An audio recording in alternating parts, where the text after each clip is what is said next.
Oh boy, this is a big one. Welcome to Crowdfunding Countdown. We're going to take a look at every single board game campaign finishing up in the next week, and I have 33 tabs open. 33 of them. And I do not feel adequately equipped to deal with all of these campaigns, but we're going to do our best.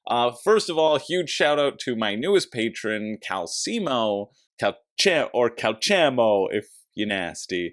Thank you so much for jumping on board and supporting the channel. Everybody who has or will eventually join up for Patreon, which I know is all of you at some point in time. I'm consistently in awe, amazed. It really means a lot, and it also means that I have to look at all these 33 tabs. So really, screw you. Let's get into the week. Starting off with something that I missed last week, and I didn't mean to miss it, but I did. You can see that you can see when I'm filming this and how little time I have to do all of this work. But we're going to check out Keep the Heroes Out. If you missed Keep the Heroes Out, actually, it'll finish today at 9 p.m. So if you're watching this when it airs, sorry for smacking the microphone. If you're watching this when it airs, you can check it out still. Hey, I made it under the wire. It's raised a whole bunch of money. This is maybe the sequel to Keep the Heroes Out. This is something else. I don't know if it's a sequel, if it's standalone, or if it's just an expansion. It seems like it's a standalone. Keep the Heroes Out boss battles, make your dungeon toasty, and the heroes extra crispy in this cooperative dungeon defense game. I'm excited to check it out. I have heard good things about Keep the Heroes Out. I think Keep the Heroes Out was on my radar back when it was on Kickstarter as well, and let's see how good this one looks. I forgot about this very informative video that they are just reusing. I don't want to make a 15-second ad either. Oh, right, it's by the same people who did the Dwarves 7 series, which I inherently hate because of that stupid name. But they're Canadian, right? Halifax. Yeah, Halifax, my second home. It is a boss battle expansion. Okay, so Keep the Heroes Out. The basics of the main game is that it's a dungeon, it's a tower defense style game, or a dungeon defense, where really you're the villains. You're the villains because the heroes keep breaking into your dungeon to steal your treasure. And of course, you as a villain have all the treasure, and it's not the heroes that are the villains. No, you're the heroes. You're the real heroes in this situation because you're not going around stealing treasure. How did you get that treasure? It was an inheritance, right? And it came from generational wealth, okay? And that's okay.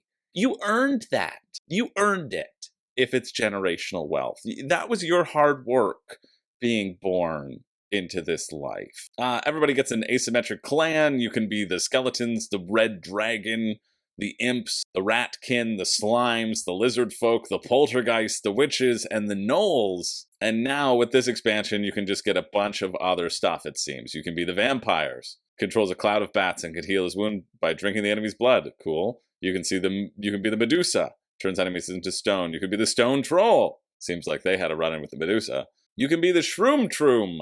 Yes, the Shroom Troom. That's their mistake, not mine. You can be the werewolf.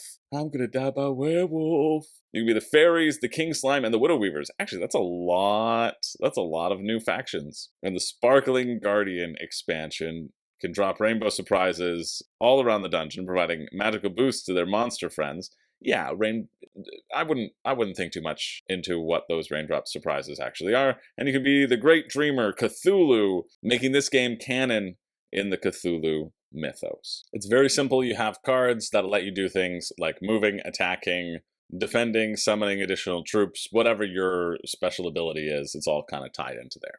You just have to outlast the heroes because eventually they'll get tired and go to that other dungeon down the street that's a little bit easier and then come back when they've leveled up. So the core game is $60. It seems like the expansion is $45.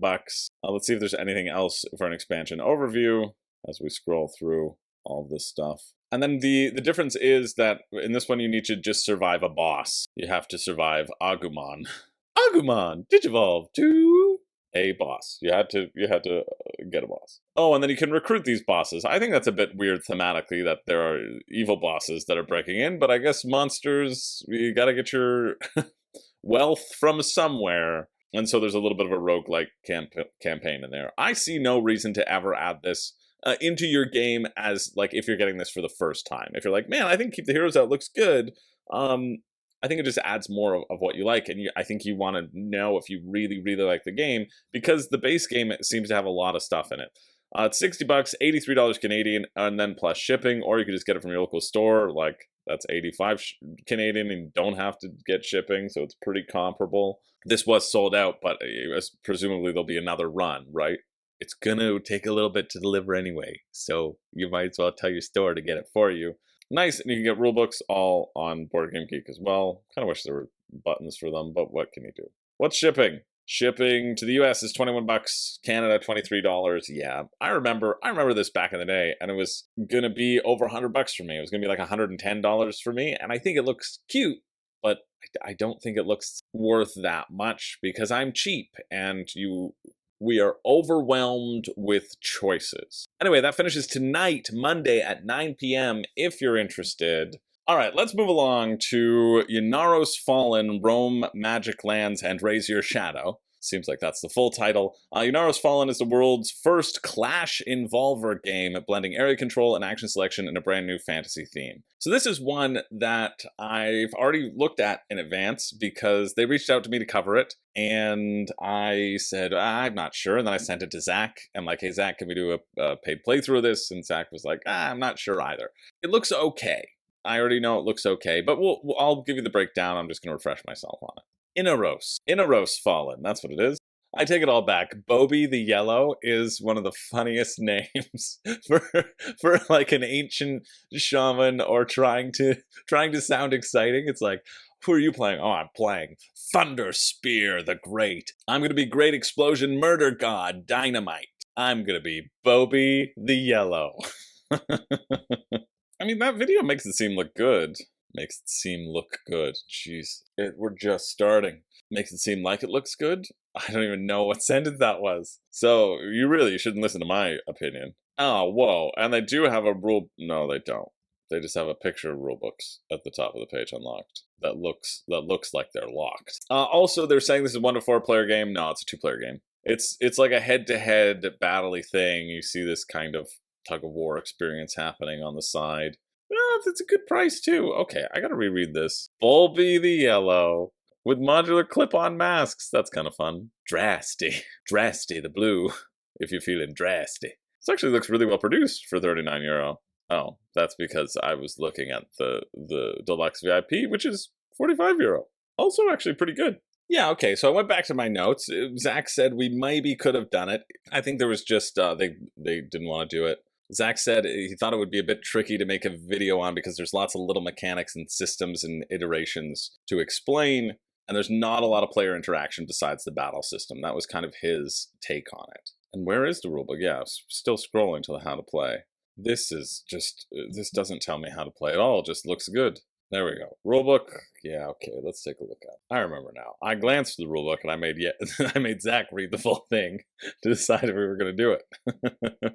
And I should have done it because I knew it would be on crowdfunding. Yeah, so you're going to have this as your main map, and you're going to be exploring and flipping over tiles on there. And then this is your little XP tracker that you're going to want to go up. That's that kind of push and pull. Ynaros. Yeah, Ynaros. I'm just remembering. Ynaros. Ynaros Fallin is not only for 2 players. It is. Let's be real. If it's designed as this, it's going to be a team game, just like Santorini's not for 2 players. No, it's for 2 players. Anyway, you got 2 types of characters. You got your followers or your shamans. Your shamans can trigger a magic battle with any opponent, and the followers can't trigger battles. They're just used to kind of expand yourself. And I think this is a relaunch, because we were talking about doing a video back in like November 2022, almost a year ago. Hundreds of board game campaigns in between that. So basically, it's going to be strategic positioning using the different lands to your ability, or to your benefit rather. Man, this is a convoluted rulebook though, with all these different terms that they haven't explained. Okay, this is cool though. Basically, everything is around manipulating your shadow die. You can draw shadow cards and then play them to move your shadow die up, and that gives you movement. But when you move, you reduce the value of your shadow die by 1. So it tracks both the amount of movement that you can do, so it tracks the number of units that you can move. And if you've got an opponent in line of sight, you can then use their abilities, depending upon what magic crystals that you have. Yeah, you know what? It doesn't seem bad. I can see why Zach would say that it's not for him, because he doesn't really like these sort of abstract ones. He didn't really like Santorini, and I feel like there could be some Santorini-ish parallels in here. I think there's a lot of potential small little fiddly rules that you may have to deal with, but if you like abstract two-player head-to-head, no, not card games, but the other one, skirmishy sort of things, then yeah, check it out. I don't think it's a horrible price, right? The Core Deluxe, what's the difference between Core Deluxe versus Core Deluxe VIP Special? They have VIP things, and then they have Kickstarter specials. I don't know if this is fake VIP, like what Alex Radcliffe hates, but I hate it too if it is, and I would get mad at you if it was, so hopefully it's not that. You know what? We should just ban, I agree completely. If you haven't seen Alex's latest video on, over on Board Game Co., he talks about fake VIP pledges, and that is such a legitimate point. He's like, I'm going to get spicy. I don't think it was spicy enough. People who do that are scum of the earth. They're pathetic little babies, and I'm going to pinch their little cheeks, and not in a nice way, but in the way that, like, aunts do it when they're upset at you, or pinch their ears. If you do that, you suck. You suck. You're artificially driving up FOMO, and you suck. And it's predatory, because you're lying. You're literally lying to try to trick people into giving you money to capitalize on their feeling of getting a good deal. And that's stupid. So I hope that's not what this one's doing.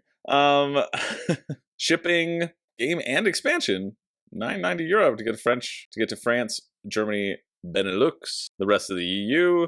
Shipping to Canada, €17. Shipping to the US, €14. That's not bad.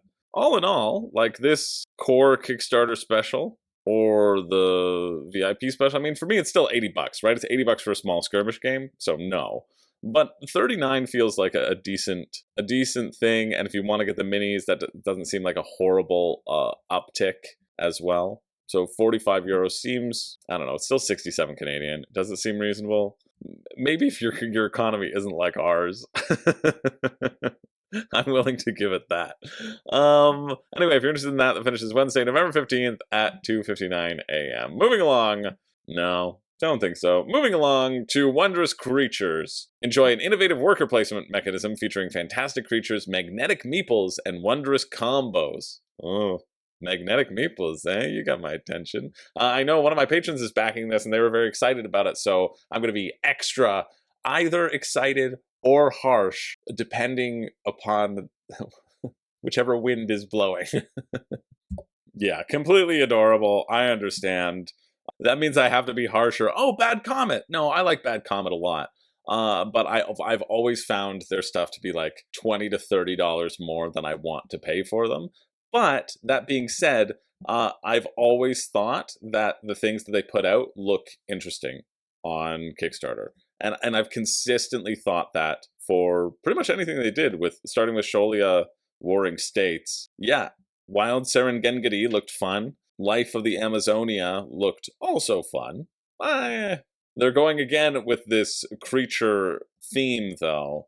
And I do love how it specifies that you're going to go to this mysterious island where all these strange creatures are popping up, and you're just going to bond with them. And then you're going to bring them back to an animal reserve. It's going to be nice. It's going to be cuddly. It's going to be fine. You're absolutely not doing what most humans do, which is just steal them and run weird tests on them because they're new.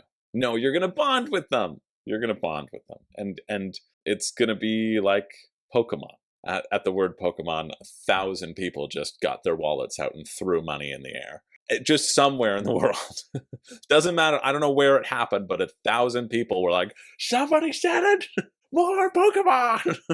And yes, I was one of those people, but I just cut it out. 100 plus different creature cards. I mean, that's just so cute. You're right. I need to look at how much it's going to be. 55. That's not bad. Well, I mean, it's 76 Canadian plus shipping. It'll be $100. So yes, I like paying 60. I don't know if I've made that clear. I like 60. 60 is a good price. Even Spirit Island's too expensive for me. 70 or 80. Okay, cool. So this is your worker placement aspect. Is it really worker placement? Are we calling it worker placement? I guess you put your worker there and you do a thing. It's not like traditional worker placement, though. It feels more like area control. you know, because you're locking down spots. Your workers occupy 2 hexes of the map and interact with all of its surrounding tokens. I would say that's more area control. You're trying to control different areas on the board, not worker placement personally. Maybe they get a pass. Resource or card. Players must choose whether they'd like to obtain a resource or a creature card from each of the surrounding tokens. Yeah, I like that. That's fun. Getting stuff is always good. As the game progresses, the map evolves. Use the butterfly net to activate special icons adjacent to your worker to collect eggs. Okay, that's a great sentence that you've really explained. I do like that you get to upgrade your workers, though. That's fun. And then you're building a tableau. Yeah, I like tableau building as well. Eggs you collect from the map and cards will help you complete achievements. Okay, so this is where your eggs, there's going to be a whole spot on the board for it. And then the game ends once all achievements have been hit, basically. Download prototype rulebook. Yeah. This does look fun, though. I hope I don't see any glaring issues in this, because it does look fun. I still want to know a little bit more about the flow. That's why I'm personally looking into it a bit more. Nice. Love double-sided map. That makes a lot of sense, judging by what the mechanics are. You're going to be drawing these eggs from a pouch. Okay, so they're not creature-specific. Ooh, I do like that everybody starts with a specific card and a specific creature. That's kind of fun. And gives that additional asymmetry because each creature is going to have a special power. So if you're starting with these special powers, that can kind of define and help create the asymmetry while giving you the option for different asymmetry down the line. Cool. There's a score track which will give you bonuses along the way. I really like that. That's a fun thing.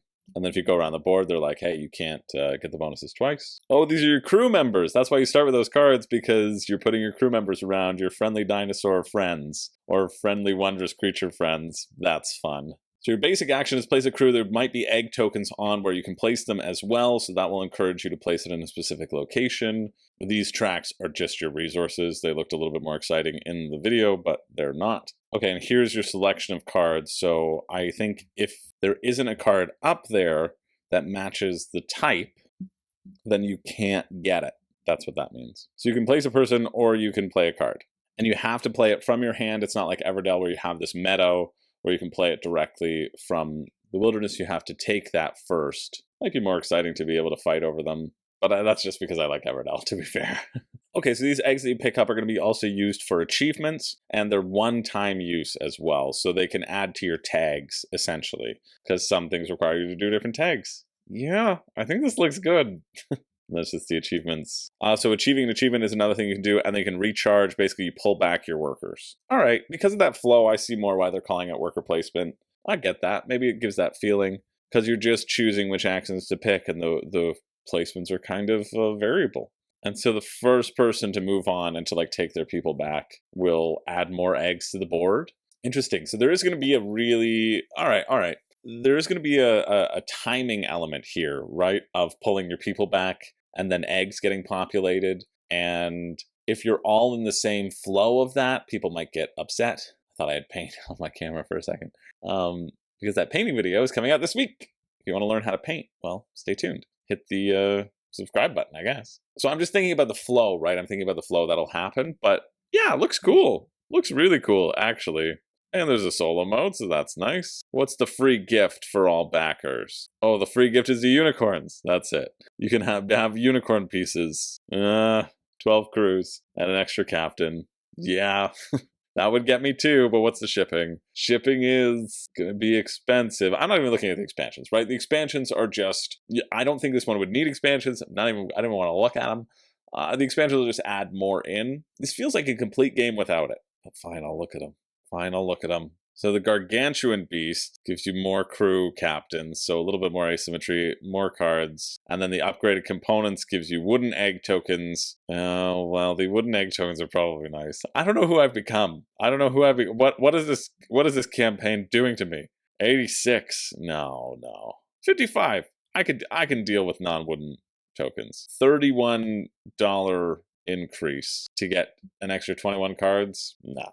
I know it's a bunch of wooden tokens, and I'm sure they're lovely, but you can deal without it. So 16, 18, basically the same in shipping. Canada, 19 to 21. Yeah, this looks cute.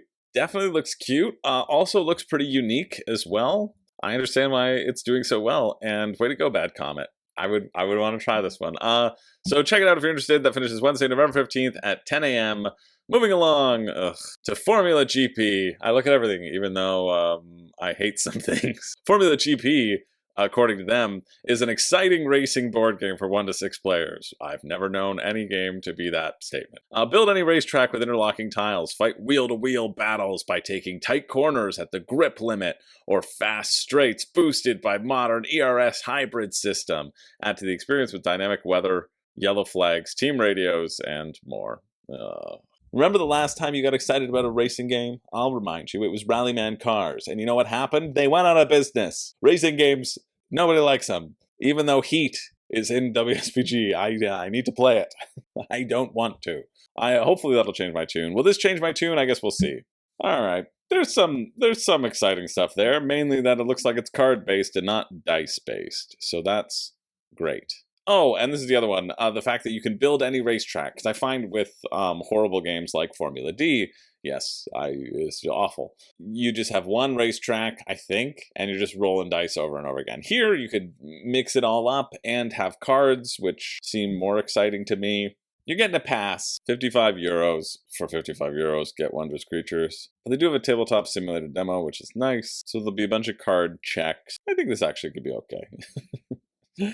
Even though I hate racing games. If you don't, well, maybe this will be good for you. So there's a few modes to get you started. I like that too. Sprint mode, so it's just determined by card color, and then standard mode, where your speed is determined by gear and card color, depending upon what you want to play and how you want to move. I like this idea of a combo. I like that you can't draw as many cards if you are damaged as well, so you get less options, so you can push your luck. I think that's a potentially interesting thing, where you can push your luck of what you might draw, but you might draw things that you can't use in your gear. That seems interesting. Or it'll force you to move a certain amount. And they've got AI bots in there, which I think you would want in a race game, as long as it's not too annoying to manage. I don't know what ERS and DRS means, so I'm really glad they made that accessible for me as a dumb idiot baby. Core rules, yes. Here's a link to the draft rulebook. And there's a Spanish version made by the community. Nice, that's nice. Ugh, I can already tell I'm gonna hate this. Oh no, okay. Well, there's a lot of pages in a small font. But all of this is, a lot of it is going to be specific events, specific little fiddly things, little rules that you need to know when you're going around a corner, all that sort of stuff. I just want to know the flow, and then I'm getting out of here. I'm hitting the road like a happy toad. Okay, you do have dice, but I think it's to see if you wipe out. That's my impression right now. Decent iconography as well. Each card just does a thing. Yeah, you play your cards, you try to move, you can exchange it for other speeds as well if you have slower speeds. I don't like that you have to battle, like you can battle people, but it's kind of just like if you edge in front of them, right? Yeah, so it's hand management, pushing your luck, knowing what's in your deck, trying to draw the right ones at the right time. That's pretty much it in a nutshell. What's shipping? Shipping cost, 11 to 49 euros. It's somewhere in there, don't worry about it. Check the shipping section for details. I am checking the shipping section for details. Oh, it's down here? Okay. EU, 11 to 19, or 12 to 20. UK, US, Canada, 20 to 29. Yeah. So already, well, this deluxe pledge is $104 Canadian. What's the standard pledge? Is $83 Canadian plus like 30 euros. It's like 120 bucks to get this racing game. It seems fine, but you might as well just get Heat, right? Heat has been really well regarded as if you want a card-based racing game. Sorry, Formula GP. But it does look better than I expected it to. I really was expecting to hate it, and I think if I played it, I wouldn't hate it. I would think it was okay. So if you're interested in that finishes on the 15th, Wednesday at 1 p.m. Moving along to the Christian meme game. That's right, it's a funny card game. They're back. And this time, if you're Christian, you can participate, because as we all know, our religion should determine everything in our lives. Our game choices, our friends, who we persecute, all of those great things. That's what our religion determines. And sorry, because now Christians can finally have fun. Now they can have fun. You hear that, Mom and Dad? You can finally have fun. Made for believers. You know what I believe in? I believe that you said, watch the video above, and there is no video. That's what I believe. Don't worry, because the captions cover the Bible, Christian dating, church, Bible characters, theology, and Christian culture. Are they going to be talking about Balaam's talking donkey in this one? I certainly hope so. It's Cards Against Humanity, but it's safe. It's safe to play in church. But this is the best part, because I already looked at this. Not that Christian moms, when they catch you drinking Monster Energy drink, it's demonic. And I really don't know. I don't know if it's poking fun, or I don't know if they're like, really, you really need to be worried. Please stop drinking Monster Energy drink. You will turn into a demon. Because then they have this, they're like, oh no, but we're fine. We're fine. This is a game made for believers, but you know who aren't believers? Jehovah's Witnesses, because let's make fun of them. Because here's the best. We have 4 expansion packs. The Christian dating pack, of course. The scripture captions pack. We gotta get some more captions with some scripture. And then the best one, the not safe for work Christians who curse sometime. Need some edgier captions that might be not safe for Karen. Because apparently Karens are also not Christians, which is great. Sorry, Karen. You can't be a Christian either. They don't even want you. You know what game can bring your church small group closer together? Literally every game, because games are fun and they're all better than this. Let's move along to, just quickly, Ravaged Star, the tabletop miniature war game. This has been smashing money left and right. Not as much as I expected them to do, because they broke over 1 million last time they were here. With Armies of the Veil touch 1.1 million, now they're only at 713,000. You can see popularity is declining, and it's basically a dead system at this point. But if you're interested, just offhand, if you're interested in spending $1,300 on your minis in one go, so that you can really think about how much those minis cost you and not just like parcel it out very slowly and spend double that, but feel better about it because you spent double that slowly, you can. 270 miniatures for $949 US.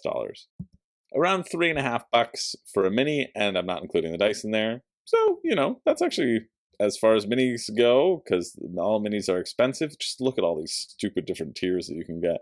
But as someone who is a renowned mini painter, painted many minis in my time, these minis look fun. They look like they would be fun to paint. But lots of minis are fun to paint. But these look like they would be fun to paint. So there you go. Are we going to look at the shipping prices? If you're spending $1,000 on these minis, have you looked at the shipping prices at all? I don't think so. Well, you should, because it's $1,100 now. Fine, it's actually $1,000. It's $1,000. It's $1,024. It's $1,027. Anyway, I just wanted to put that on your radar if you wanted to get into a miniature war game system that did really well last time and is doing well again. Probably because their minis look cool. Let's move along to Through the Desert, A Message from the Stars, and Switchbacks. 3 new releases from the artist formerly known as BoardGameTables.com, aka Allplay. Oh, nasty, Chris. We never knew you. We really never knew him. Just never knew him. But of course, Allplay makes good stuff. All of these will be $39, and all of them will be in a box like this size, which are really nice to put on a shelf. I like the production quality, and I always feel like $39 US and $50 Canadian for this is also probably too much money. But we're still going to take a look at them because I also think they choose really unique and interesting games and add a lot into the board gaming space. Oh, so it's also 36 this week. Oh, God. Anyway, first off, Through the Desert. Actually, nice having a little Knizia in such a nice, tight little package. Build long, sweeping caravans to score points at watering holes and oases. I almost said oasis, which is different. Okay, you can still join oasis. It's all right. Don't do the other one. You don't have to. You don't know how long I was in a detention center because of that mistake. Smaller box, bigger board, lower price. Yeah, I feel like I was talking about the price $39 being a lot, but I think Through the Desert would have cost you more previously, so I'm confused by these deluxe meeples. Why would you want the deluxe meeples when these look nicer? Anyway, it's a tile layer. If you like Blue Lagoon, it's very similar. You're going to be carving out territories, locking in things, basically, again, carving out that path. You could go for this. You could go for Kavango. No, that's not it. There's like 700 Knizias to keep track of. So it's the one that was on crowdfunding a couple weeks ago. It was very similar. I don't know. This one might be better. But yeah, you're just trying to extend your caravans from multiple different points to score points. Message from the stars challenges you to think like an alien. You're going to say words, and then the alien will tell you the cipher value based on secret numerical values on their screen. And scientists use this information to deduce which letters have numeric values. Yeah, there are only so many types of there are only so many of each type of letter. So you must do it with cards as well. You must draw cards and then have to play with the cards. Let's see. Oh, nice. There's also going to be an app so that the clue giver doesn't screw up. Okay, so you made contact with an alien. To understand each other, you have to decipher the alien's 3 secret words. Okay, so you have these sheets. You roll a dice to choose your words. You write your secret word down. I'm less excited about that. I thought it was like a numbers sort of game. Let's see. Before starting, the alien must create a cipher that encodes their message. As the alien shuffle letter cards, draw cards until you get all 6 slots filled. So you should try to give words that are related to the message to help the other side guess, but you don't have to. Like, it's all about this cipher score. Okay, so you have to do both. You have to guess the words and the letters. Okay, the fact that you have to do both, guess the words and the letters, and get a perfect score of 12 points, it seems okay. I don't think it seems $39, though. Anyway, let's look at Switchbacks, which is their smaller sized box. Definitely looks okay, though. Like, I'm thinking about it more and more, and I'm like, yeah, I'm interested. Okay, I like this game a lot. I think it looks cool. You're going to be putting tiles out, but even the setup seems exciting. There's going to be 37 elevation tiles that you're going to put out on a map. You flip one over, and you want to get 4 numbers in a row, right? Doesn't matter. The theme doesn't matter. But the theme is fun. These are the elevations. You want to have a nice hike instead of climbing over a mountain and falling off a cliff. Some people might like that. And so you get 3 tiles that you can look at, so you have a choice of what number you're going to put out. And when you put out a number, you can choose to put somebody on it, or you can choose to buddy up some other hikers if you don't think that number is going to be part of a nice trail. And so it's up to you to use your tiles so that you can create that lovely elevation and nobody else can. And you remove all hikers that aren't on a path of 4, and each hiker is worth 1 point. And a path is only if you can draw a line in consecutive order. Yeah, that one, that's going to be the next like Mountain Goats hit. That one seems really, really good for 19. Through the Desert seems nice for 39. And this is interesting. There's some sort of secret that's going to happen. Never mind. I thought they were actually tying it in with Dune, but they're not. There's just going to be a code that you can redeem later, probably for $10 off or something. So if you get them all for 97, you also get these bonuses, which who cares about modular expansion? This doesn't matter whatsoever. It just gives you dice. And these deluxe hiker meeples also don't matter because, you know, Switchbacks comes with meeples, right? I assume. Yeah, the deluxe ones just seem like they're screen printed. Bigger and chunkier, who cares? Doesn't matter. So not a huge element. I don't think you should give in to the FOMO here. I think A Message from the Stars is a bit too expensive. Through the Desert, if you like Knizia, I like Reiner Knizia, but I don't like that chaining as much. And I think that other one was potentially better, a better take on it. But Switchbacks looks good, and shipping is usually pretty good for the US. $4 for Switchbacks. So Switchbacks, I think, is one to watch out for out of this bundle. That would be my pick. Anyway, if you're interested in any of those, that finishes Wednesday, November 15th at 11 p.m. Moving along to the 12 Days of XXXmas, a Christmas role-playing game for couples. Do you want to be naughty or nice? I don't know why I was playing with my buttons here, but you know what? There we go. That just seems appropriate. It's like I should be wearing a robe. Move over, devilish dice! Because the 12 Days of XXXmas are here. This is actually by the lewd. I think I picked this kind of as a joke, but also I think the lewd system, when I've looked into it, because I looked into it for another one, because I thought lewd dungeon was funny, and I actually think there's like a potentially legitimate game system in here if you want to gamify your sexy times. So I'm going to watch this video in the private of my own home, and then we're probably going to move on. But, you know, we'll see. Woo! Oh, I'm sorry. Pull yourself together. Yeah, I'm sorry. That made me full on belly laugh when they're like, oh, there's goblins pillaging the village. But don't worry, that's not the only thing getting pillaged tonight. If you're interested in that, check it out. That's Thursday, November 16th at 7 a.m. Let's move along to the Gilded Realms. Let's try to cool ourselves down a bit. Forge your empire in this captivating Euro-style kingdom builder for 2 to 4 players. Rule wisely and become the Serpent's champion. Not the Serpent's champion. No parcel tongue up in here, but the Serpent's champion. Games are getting good. Do you know that board games are good? This one looks fun. The mechanical stance totem. I've never seen anything like this in any other game. No other game do you choose what you want to do and then reveal it to the group. 64. Yeah. Okay, that feels pretty reasonable. I mean, it's 107 Australian, but hey, it's 64 US. 94 Canadian. All right, I take it back. I hate currency conversions. The basics of this game is it's a kingdom builder. You're going to have 5 stages of kingdom here, and you're going to level them up. But there are a couple of interesting things that look neat when we get to the actual how to play. I'll tell you about them. Their sort of thing that they're putting forward is you get to choose your stance, which doesn't necessarily choose your action, I don't think, but it might choose your action, actually. You get your worker stance, where you get to strategically enhance one of your economic provinces. You get a defense stance if you think you're going to be attacked by the horde or other players, or you can do the attack stance where you can attack the horde or the other players. And then their whole thing that they were saying is that every time you lose a battle, you get a token that you can spend to boost your another battle down the line. So you get some sort of loss mitigation, which is kind of nice. Again, the Deluxe, they're putting in 2 extra factions. I'm not sure if you need it. Nothing else that significant being added in there. How to play. 12-year events laid out in the center board. Starting settlement and begin.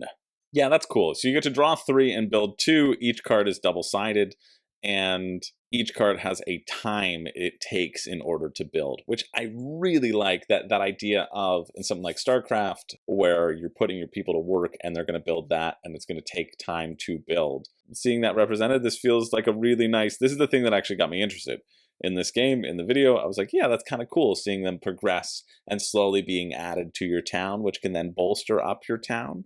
Feels pretty neat. Oh, wow, and they immediately move 1. That's a bit weird. I guess you could do it either way, right? But if you have a 1 building, it couldn't be built right away in this way rather than having to wait for a turn. That's probably why they did it that way. And then there are a bunch of actions that you can do, still played simultaneously. So other than the attacking each other, this is going to be a pretty solo-focused game. But by adding in the attacking, that's where the interaction comes from, right? So if you don't want a pure multiplayer solitary game, but if you like games like that, this might do the trick.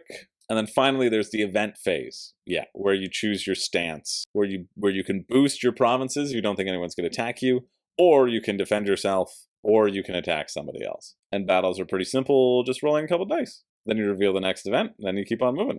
I really like that there's a risk here, too, in the event phase, that it could be that the Sarkar invade, or it could be that your workers are very productive. Cool. I'm going to take a look at the rulebook just briefly. But that seemed to give a really nice general overview and highlighting the things that I found interesting. And it's only 16 pages in a rulebook, too, which is pretty good. Well, okay, they're double pages, but still. But I am a bit interested because they said it was simultaneous play, but you can get knowledge tokens. So I wonder if everybody can get the same knowledge tokens. It's kind of weird in simultaneous play. Like I was playing Ares Expedition the other day, because I'll probably put a review of that out at some point with all the expansions. And it was weird when we were doing things that would affect like the flipping of the ocean tiles. That was weird. And so simultaneous play is great, but it does give those like slight friction points on occasion. See page 26 for further details on knowledge. Yes, I would love that. Okay, maybe components list will have the answer that I need. 100 knowledge tiles. That's all I needed because there's 25 of them, which means because it's a 4-player game, everybody can have the same knowledge. Okay. That's what I wanted to know, and that's great that everybody can have the same knowledge. Perfect. Yeah, this looks pretty fun. Quite good. Shipping to the US isn't as good. 19 to 22 to the US, but if you get in on a group pledge, $9 a copy, that's awesome. I love that they're highlighting the group pledges here.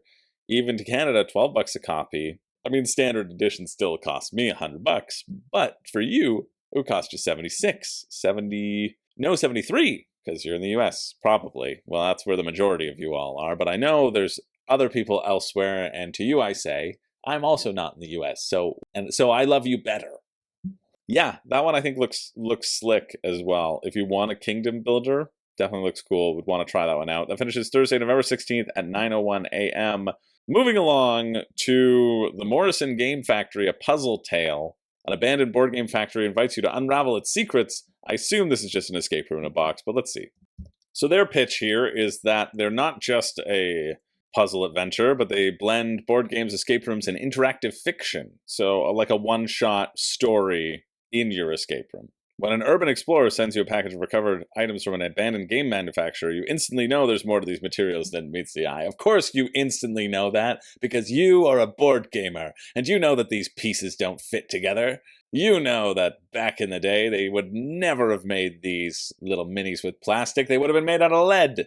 Lead, I say! It contains an untold story. Physical items along with an online element. You'll discover who works at the Morrison Game Company, what happened to them, and to say any more would spoil the best part. Well, something happened to them. They either died, ran away, or were turned into glue. Those are the three options. Created by Nebula-nominated TV writer. What is a nebula? So the Nebula Awards recognize the best works of science fiction or fantasy. There you go. Good job, Lauren Bellow. Wow, for the first time ever, we have a playthrough video with all the spoilers removed. That's cool. Smart. Probably good marketing. And $39. That's not the worst price for a physical escape room that I've ever seen. In fact, it's a pretty good one. But shipping to the US is $5. Yeah, honestly, wouldn't be a horrible thing to take a shot on if you like escape rooms in a box. Pretty decent price for that one. That finishes Thursday, November 16th at 11 a.m. Let's keep it moving. Man, oh man, do we have to keep it moving. I have so many more tabs to get through. Oh no. Let's be quicker now then. We're going to be quicker. Riverbed Hunt. A light strategy deduction game for 3 to 9 players set in a unique fantasy world. Okay, $12,000 raised. Yeah, that seems kind of fun. Pretty simple. You're 26 euros. You're going to have this board where you can swim around as a Triton. You're going to have 3 different roles. You're going to be the merchant, the profiteer, or the separatist. The merchants want to uncover kelp because they want to increase their kelp farming. The separatists want to uncover logs because they're secretly beavers, and that's the only way to block out the people coming in, the other humans. And then the profiteer just wants to dive and get some money. It's like, hey, did you guys you dug up all this money? Literally, the kelp farmers are just looking for kelp. They're like, listen, we're gonna trade kelp for money. And the profiteer's like, you know, there's so much money in this riverbed. Every game I would play the profiteer, regardless of what my card said or not. You can peek at things that are around, you can swim, and then you can decide to uncover things as well. And so they always have different symbols on them, so you can be like, listen, I'm a kelp farmer, I'm not the profiteer, it just happened to be there. And you can only take one action at a time. So they do that by flipping cards face down. You could just do that with a tracker like Scythe. Not bad. 19 euro for the early bird, or 26? Yes, 26 euro. I would much prefer this 19 euro if you want to get in on it. There's 60 left, and I certainly hope there will be. 29 bucks Canadian. Yeah, I mean, shipping is not going to be good for me. 15 euro, yeah. No thank you. It almost doubles the cost of the game. But if you live in Greece, there's free local pickup. And if you live in the Netherlands, also free local pickup. So if that sounds exciting to you, check it out. Seems like a fine little game. Nothing horrible about it, and a decent price. So that finishes Thursday, November 16th at 12 p.m. Moving along to Acheron's Fall, or Admiral Akabar's Trap. Avoid the fall of Acheron. The ultimate battle of the human sphere takes place in space. Massive space warships engage in frantic and tactical battles. Oh, I see this stick of measurement movement, and I already know I'll hate it. And then I look down at this commander's pledge and see it's almost $300, and I know I hate it. But don't worry, you get a gift. You get a bag. So there you go. You get one bag. This is another tabletop miniatures skirmishy style game. Raised $320,000 Canadian. It's mind-blowing. I was wrong. It's Acheron. I got into an Uber the other day, and he was like, hey, Shris? I was like, yeah, Chris. And he said, oh, it's pronounced Chris, eh? I was like, yeah, it's pronounced Chris. He said, that's weird. He's like, is it chocolate or coccolate? And I was like, I think it's chocolate. He's like, these CHs are weird. Anyway, that's how I feel about Acheron's Fall. It was a very funny ride. I'm not the one to look at this. Let's be real, and I don't have the time this week to even attempt it. It's got measurement movement, and so I'm naturally not going to be excited about it whatsoever. But there is an inertia mass effect movement system that represents the inertia of ships, so that's cool. Kind of like gravity's pull, gravity's edge, just gravity. Kind of just like gravity, just gravity. Just like Sandra Bullock. I'm interested to see what the lowest price to play this game is, though. 85 euros, 130 bucks Canadian. But we will look at this how to play section, because that's the least I can do.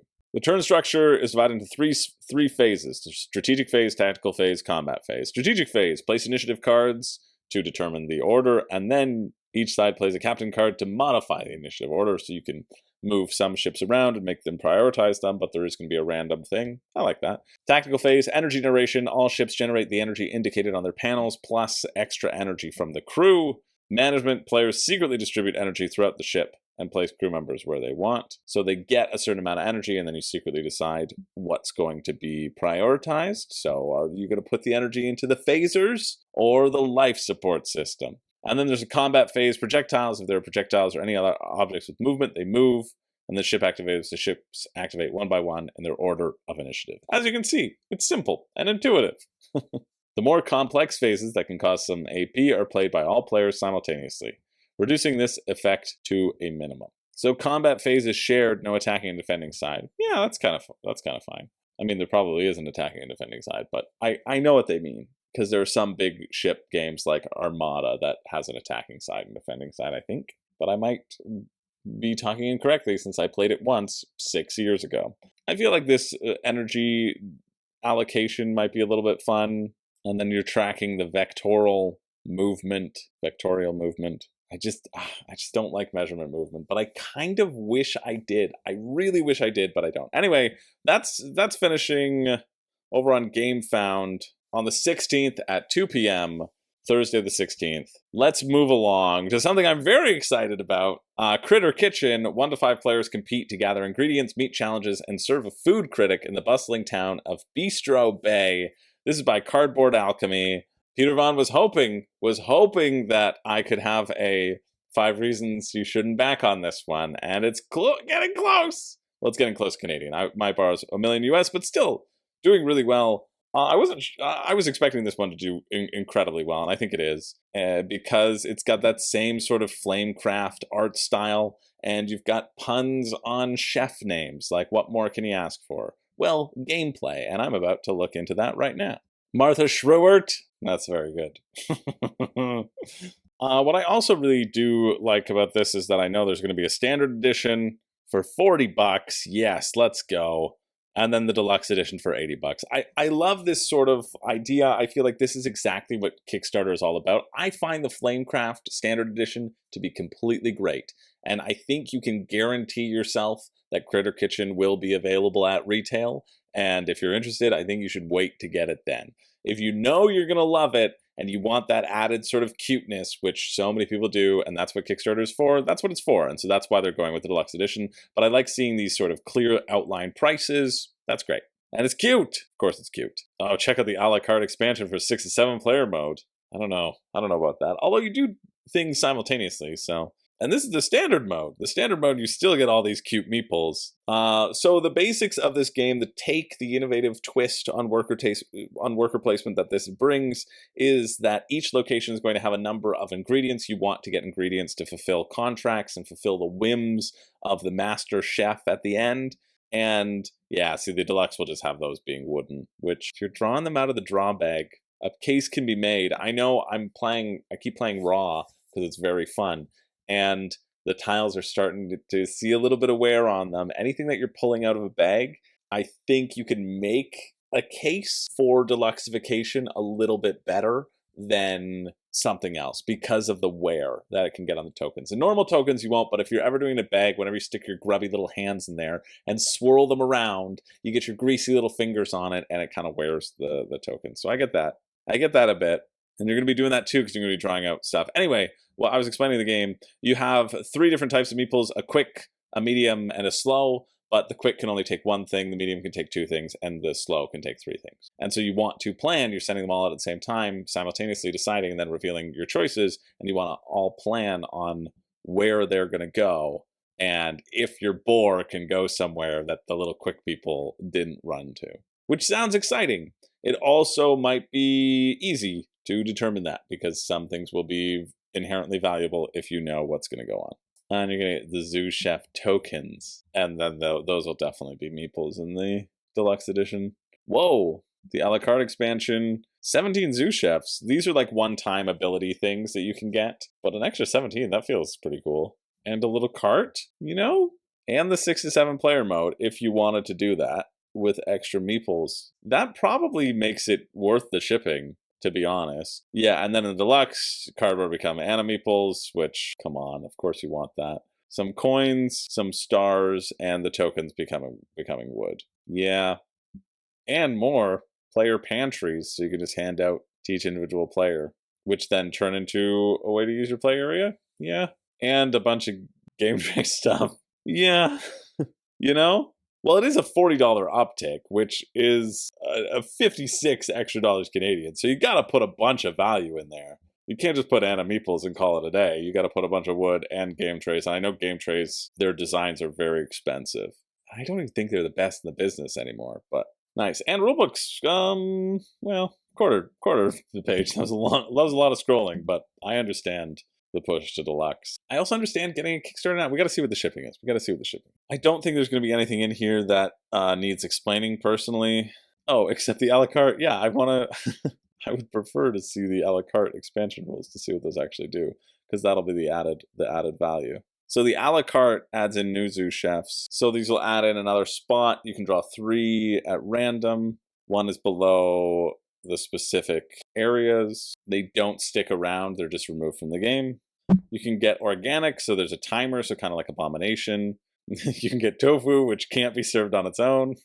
That's very true. Yeah, and ice can save more of your stuff. To be fair, though, you can... The main game also includes that sort of refrigeration, but it's not specific to when you get it. You just only have a certain amount of space in your refrigerator. Yeah, it definitely looks cute. Seeing the a la carte expansion doesn't thrill me. I feel like the base game is going to be just completely fine. And so with that, let's look at the shipping. Shipping to the US, $16. Shipping to Canada, $20, right? There's no world in which I get this standard edition, because I think I'm only interested in the standard edition, because it would cost me like $80 to $90 for this game that will be at retail for sure, and I could pick up a copy then. But definitely looks really cute. The Deluxe would cost me like $140 Canadian. Would cost you $100 approximately, depending where you are, to get it. And it's just the decision on, do you want to spend $100 on a lighter sort of game? But most people make the argument that you shouldn't just spend expensive amounts on heavy games. You should spend them on lighter games too, because you're going to get them to the table more. I don't know. Oh, but the great thing about a Cardboard Alchemy Kickstarter is that there are these fun little things. So they have puzzles. There's these little puzzles in here that you can solve, and there's always things to keep people entertained. Yeah. Just like Flamecraft, I'm surprised this hasn't raised over $1 million, honestly. Maybe it's just because there are so many good games out there, and maybe because Wondrous Creatures exists, and so if people have Flamecraft, this might be a little bit too similar, and they might get something like Wondrous Creatures. But still, definitely looks really cool. Cute, simple, don't get the base. I don't think so. But if you're interested in Deluxe, that's when I would pull the trigger on this one. That finishes Thursday, November 16th at 3 p.m. Oh, man. We still have so many to go. I just want to touch on this briefly. Solforge Fusion, The Last Winter. Transform your physical card collection to a digital battleground and challenge players globally through Solforge Fusion Digital. I have yet to play Solforge Fusion because I gave all my Solforge Fusion to Zach. And Zach said that it was super, super fiddly, and he thought it would work much better as a computer game.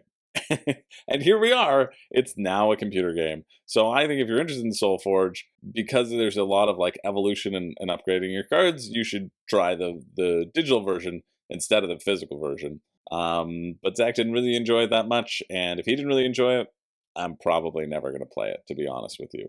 So that finishes Thursday, November 16th at 3 p.m. If you're interested, I'm not particularly, so sorry, Solforge. I'm not even going to talk about it. You kind of smash your decks. Yeah, if I had to pick one, the level up mechanism is the heart of the game. It is the heart of the game because you're constantly leveling up everything. I would prefer Keyforge over this. I think I prefer Keyforge. Less setup. But again, you can smash things together digitally, so maybe this is where it takes on a huge life of its own. Who knows? Moving along to Le Table. One-touch extendable board game table, which I only clicked on because it's called Le Table. 41 backers. Only 41 backers have raised $53,000. That's not that absurd because guaranteed these are more than $1,000. But I want to see what this one-touch extendable board game table looks like. Okay, this is for sure just an AI generated person, right? Has to be. It has to be. Listen to this. No way that was a real person. There's a weird sync thing. It's like an AI voice, but it's not like it's a dub. Like I would understand if it was a dub, if like English wasn't their natural language or original language, that would be fine. But they're saying the same words. What is this thing? Okay, I'm sorry. They're playing Ticket to Ride Rails to Sales, and they're trying to showcase that it fits on the table, and they're only showing half of the board? What is this? What is this thing? Who thought that was a good idea? Have you ever played a game before? There's no inlay, which is fine. They just take it off and there's a bit of felt underneath, which feels absolutely ludicrous. And then it's built for working, so make sure to take your felt off before you look at your thing. And that's the same person, right? Is that not the same person? It is the same person. So how is this all AI generated? It's gotta be. None of these people are real. Is that a real cat? Maybe it's not. Maybe it's not a real cat. I don't think it's a real cat. What is this? And for rest, one player touch desk. Okay. Have these people have never played Ticket to Ride before either, because look, they got a board, and then they're just spinning dice and throw. Look at these. That is the board, isn't it? What is it saying? Sudbury, Weymouth, Perry Sound. Yeah, that's the Great Lakes. That would be Great Lakes side of the board of Ticket to Ride Rails to Sales. But what? The dice don't even come in the box. Who are you appealing to? This is worse than Kizo or Sprezzo or whatever that one was called. What is this thing? This is not even functional. Nobody organizes their train cards like that. Why do they have different colors of trains? What game are they playing? Whoever taught you this taught you incorrectly. And I'm sorry. They couldn't even look. You know what I love with my gaming? Just a little snack. Just a tiny one strip of bacon and a thinly sliced piece of apple. Or crab? Is it crab? There's still so many dice on the table. The dice are growing in this abomination of Ticket to Ride. And that looks like cashews and roasted red pepper. Oh, thank goodness. We don't have to have our phones on the table. A wool surface. What? Oh my god. This is the fact. The choice was, let's take half of a board. Like, whenever somebody was setting up this thing, they're like, oh, it doesn't actually fit doesn't actually fit a whole board. Doesn't actually do the thing that we want you to do. So our decision is not to get a game that actually can exist on the table, but the decision was to get half of a board and hope that nobody notices it. Le table. Oh, le table. Oh la la la la la. C'est quoi là, le table? C'est complètement fou. I mean, that would be a cool feature, maybe, if this wasn't a horrible product. High walls. I'm sorry. Oh, look at those high walls. They're really high, even though I don't care about high walls. What are they doing now? There's an additional gaming platform. Well, they can put the other half of the board up there, right? Are they not going to put the other half of the board? That's where the other half of the board goes, I assume. Don't worry, you can now play poker, save the game for later, so that you get your pizza. No way you can complete a 1,000-piece puzzle on this table if you can't put a whole Ticket to Ride box on it. That's all I'm saying. Oh, la la la. No, I'm sorry, founders, but we don't enjoy the project. Even in this, did we get more of the board in this one? Did we get 3? We got 3. Why are they showing half? I need to go to the comments on this. Who is buying this? Yeah, also, good question. Why is it wool? Oh my god. Le table. With low sides. Oh, this one's with high sides. Ooh. The retractable platform? That's kind of a neat touch. Everything else, just awful. Okay, we're moving on. Oh, I can't believe that triggered me as much as it did. But it did. We are moving on to Moon. Moon's got a deluxe reprint and a Moon playmat and some coin chests. A deluxe edition reprint and playmat for Moon, and new coin chest packed with classy wooden currency. You know, that does look classy. However, you know what's classy? Getting Moon the regular edition for $42.95 Canadian instead of whatever they're going to tell you to get it here for, as we scroll through the coin chests on the side. Moon Deluxe Edition reprint, £45, 76 Canadian plus shipping, right? Don't do it. I've heard that Moon is a great game. One of my patrons has it. We almost played it together, but we didn't, so it must not have been that good, you know? Yeah, it says they really like Moon. It's by the same people who created Villagers or Villages or Villagize. But for those who want a deluxe edition, you can have it. Rules near the top of the page, though. I like that. I like it a lot. There's no little how to play section. That's because they link to the original campaign, right? I do like that they link to that. They're like, yeah, you can go back. Nobody's gonna get this if they don't want the deluxe edition. We're only doing the deluxe edition. Villagers right there. I probably already covered Moon if I remember. I did way back July 26th, episode 52 of Crowdfunding Countdown. Oh, that's when I was in Southampton. Look at that. You know what? Past Chris might have been a little bit funny. I'm not even going to tell you anything about Moon, because I'm going to make you go back and listen to my joke about villagers that at least made me laugh. Let me know if you did that. I don't know. You don't have to do that. But it made me laugh, so now I know I do this. Yeah, if you want this big deluxe edition, this is the time to get it. If you want the same game for a completely playable version and paying, well, go get it at your store. Wait till the restock. But I've heard it's good. Excited to try it eventually. It finishes Thursday, November 16th at 4 p.m. Moving along to Nova Aetas. The Last Chance. Nova Aetas Renaissance is an atypical dungeon crawler for 1 to 6 players. No, you don't ever want to play dungeon crawler with 6 players. That's the rule. I think that's the rule. I don't think you can ever play a dungeon crawler with 6 players if you want to enjoy yourself. 10,000 copies sold, or maybe it's just 10 copies in hands. I think it's just 10 copies. I don't want you to be to be swayed by this false marketing that's happening here.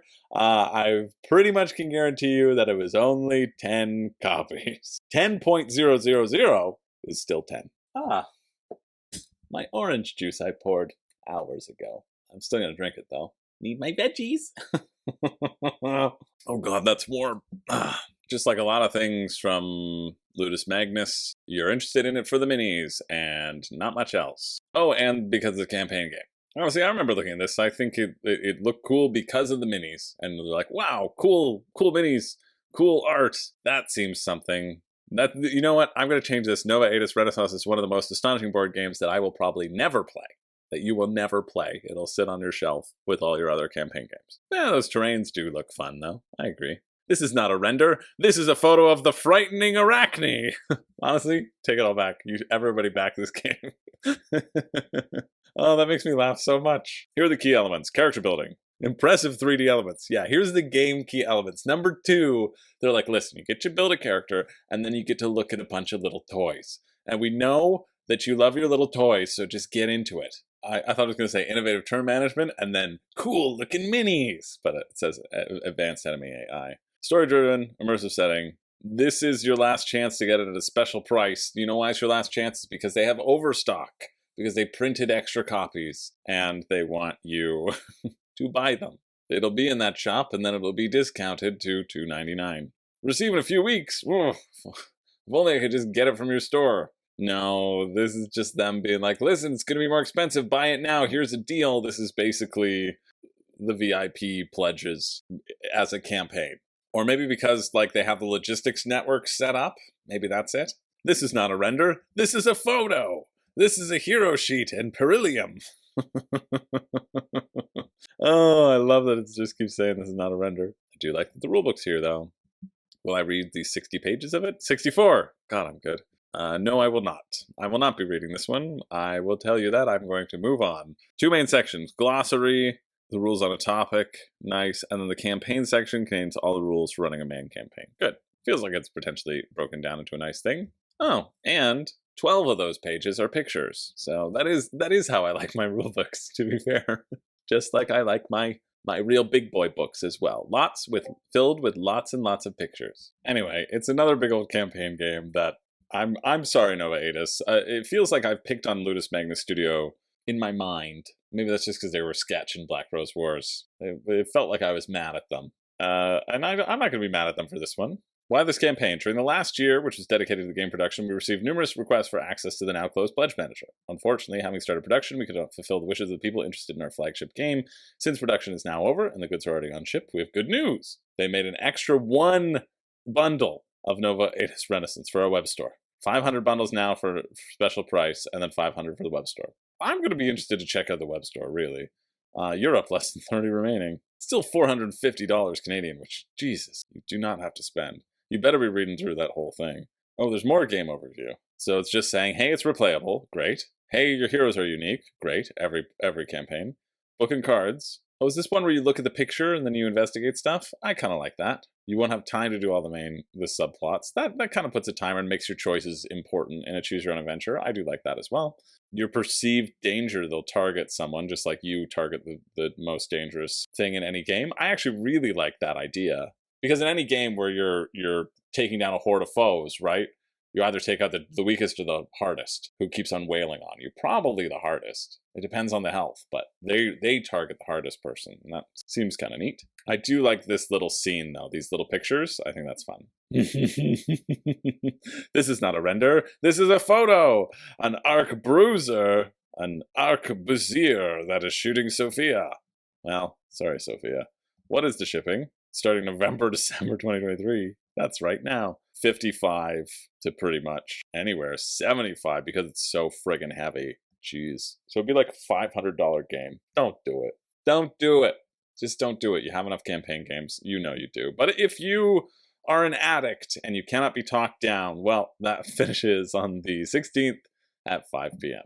And if you were going to get it later and you're like, wow, this'll really help me save some money, well, then there you go. If you've been excited about it, if you're one of the people asking for it, I'm really glad that this exists. Moving along to Dreamescape. Your dreaming mind has been trapped within a nightmare.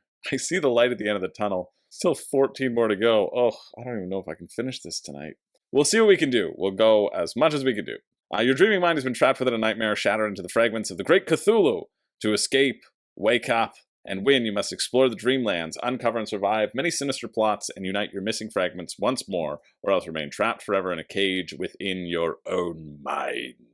Oh, I was muted. Well, this is another 1 to 2 player campaign game, or at least it says 1 to 2 player, but now it says it's a solo, card-driven hybrid narrative role-playing experience, so it's solo. If it's designed for solo, that's great, but just, say it's solo. You can play any solo game you want with 2 players. If you both just, really want to play it together, you can make those decisions together. I feel like I haven't looked at you guys at all this video. Hi, how's it going? I need to move it. Anyway, that doesn't matter. Introducing the new key code system that unlocks secret story paths. Ooh, is it you get a number and then you pick a card and read a little piece of text? Is it that? See, I hate this sort of stuff. It's like, let's really make you keep scrolling to give you the illusion of excitement. One card, one card, one card, one card. But when you see it on this, you forget that. You just think, oh, I'm getting a lot. And then you get your special Kickstarter exclusives, and it's like a tiny pack of 10 cards. And you go, oh, yeah.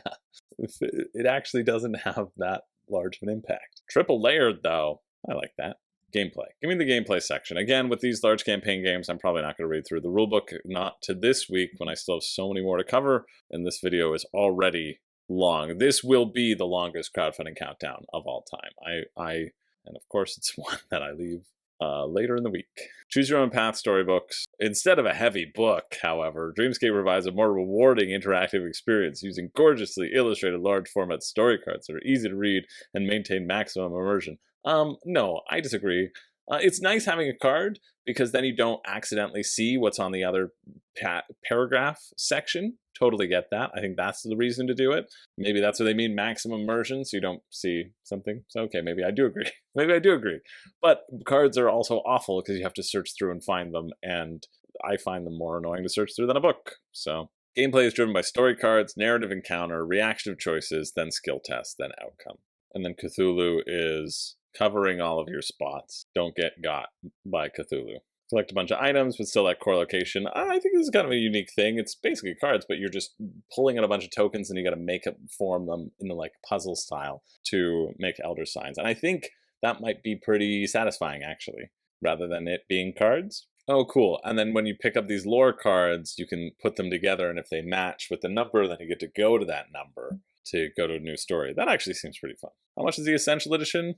96 Canadian, 56 pounds. That's not horrible. And then shipping, well, there is a rule book. I'll just double check that it actually exists. 21 pages. That's not bad at all. Yeah, it seems very driven around these cards, these narrative choices with small little mini games on top. 96 Canadian plus shipping. 12 to the EU, that's pretty good. 13 to the USA, that's pretty good. 20 to Canada, that's fairly standard. It's a bit more, always. Yeah. If you wanted another Canon Cthulhu campaign, well, check that out. That finishes Thursday the 16th at 5 p.m. Let's keep it moving. Let's keep it moving. We got Reforest. Hey, if you're still here, hit the like button, please. Thanks. And if you haven't subscribed, although I think a lot of people now do subscribe to these crowdfunding countdowns, if you haven't subscribed, just do it. Like, I'm going to pop up on your feed anyway because you've made it this far, and it helps me grow, and it's just like a free way for you to say thanks for the hard work. And so by doing the thumbs and the subscribes, that really helps out. Like, really, really does. It spreads it to more people. YouTube goes, oh, people like this, and then it'll send it out to more people. More people can watch the channel. I can then spend more time on these things because I crave for your applause. Not because like it'll give me more ad revenue or anything like that. No. It's because I live for the applause. Applause. I live for the applause, live for the applause. Moving along to Reforest, plants of the Pacific Northwest coast. Grow your forest from humble herbs to towering trees using unique plant powers to enhance your ecosystem and attract. Looks like a small little card game. Let's see. What if you don't want to attract certain visitors into your forest, huh? What if you've put up guards around your house to make sure that some visitors stay out? What if the security crew that you hired to protect your family from certain visitors actually just turned out to be a bunch of those visitors in disguise, and they led them to a safe house and now aren't releasing them? A constant vigilance. Okay, cool. Just a simple little tuck box. Just a nice, sensible tuck, you know? 27 Canadian, 20 US, yeah. That's about what I expected. I wish it was 15. I always wish these things were 15. But a very simple tableau builder, it looks like. Play plant cards into an ever-growing forest tableau. Each plant has specific growing conditions and a unique effect to benefit you immediately or as your forest matures. On your turn, you choose to either gather more plants into your hand or play a plant to the region. Draw 2 cards in any combo or play a plant paying the nutrient cost by discarding from your hand. So you have to discard stuff that I think specifically also relate to the nutrients that you need to grow it. You go through the deck 3 times, person who gets the most points is the winner. I just want to double check that I'm telling you the correct thing on the plants, that they actually have to have the condition. No, I lied to you. It's just discard X cards from your hand. So much more simple. You don't have to worry about the cost. You just are throwing away, choosing what's going to go and what's going to stay. Also, plants can go over each other if they, depending on their elevation as well. Because you have only 6 spots, you can only make a thing of 6, so you have to grow over different plants, as long as they are taller. And stacking plants reduces the amount of nutrients needed to play the new plant's cost, because it just eats up all of them. Okay, cool. And if you're growing over things that can deal with being in the shade of something, then its ability still gets to persist. Great. But sunny plants can't survive under the taller tree, because the tree, that's where you are, the tree is blocking out all of that stuff. Yeah. Seems simple. How many cards are in this game? 100? Well, 100, but 90 actual plants. Yeah, seems quick, seems fun. 27, what's shipping? 10 bucks Canadian as well. Each additional copy is 8 bucks, so that's not that great. It's 37 though. $37 Canadian for this very simple card game. That seems nice, but it just doesn't seem on par with the current market trend for that type of game. I think that's how I'm going to frame it now. Because whenever I say, too expensive, that's kind of what I mean. Too expensive compared to the market, too expensive compared to the other options that are out there. I think this does look really, really sweet little game, though. So if that interests you, that finishes November 16th at 9 p.m. Let's keep it moving. Till death do us part.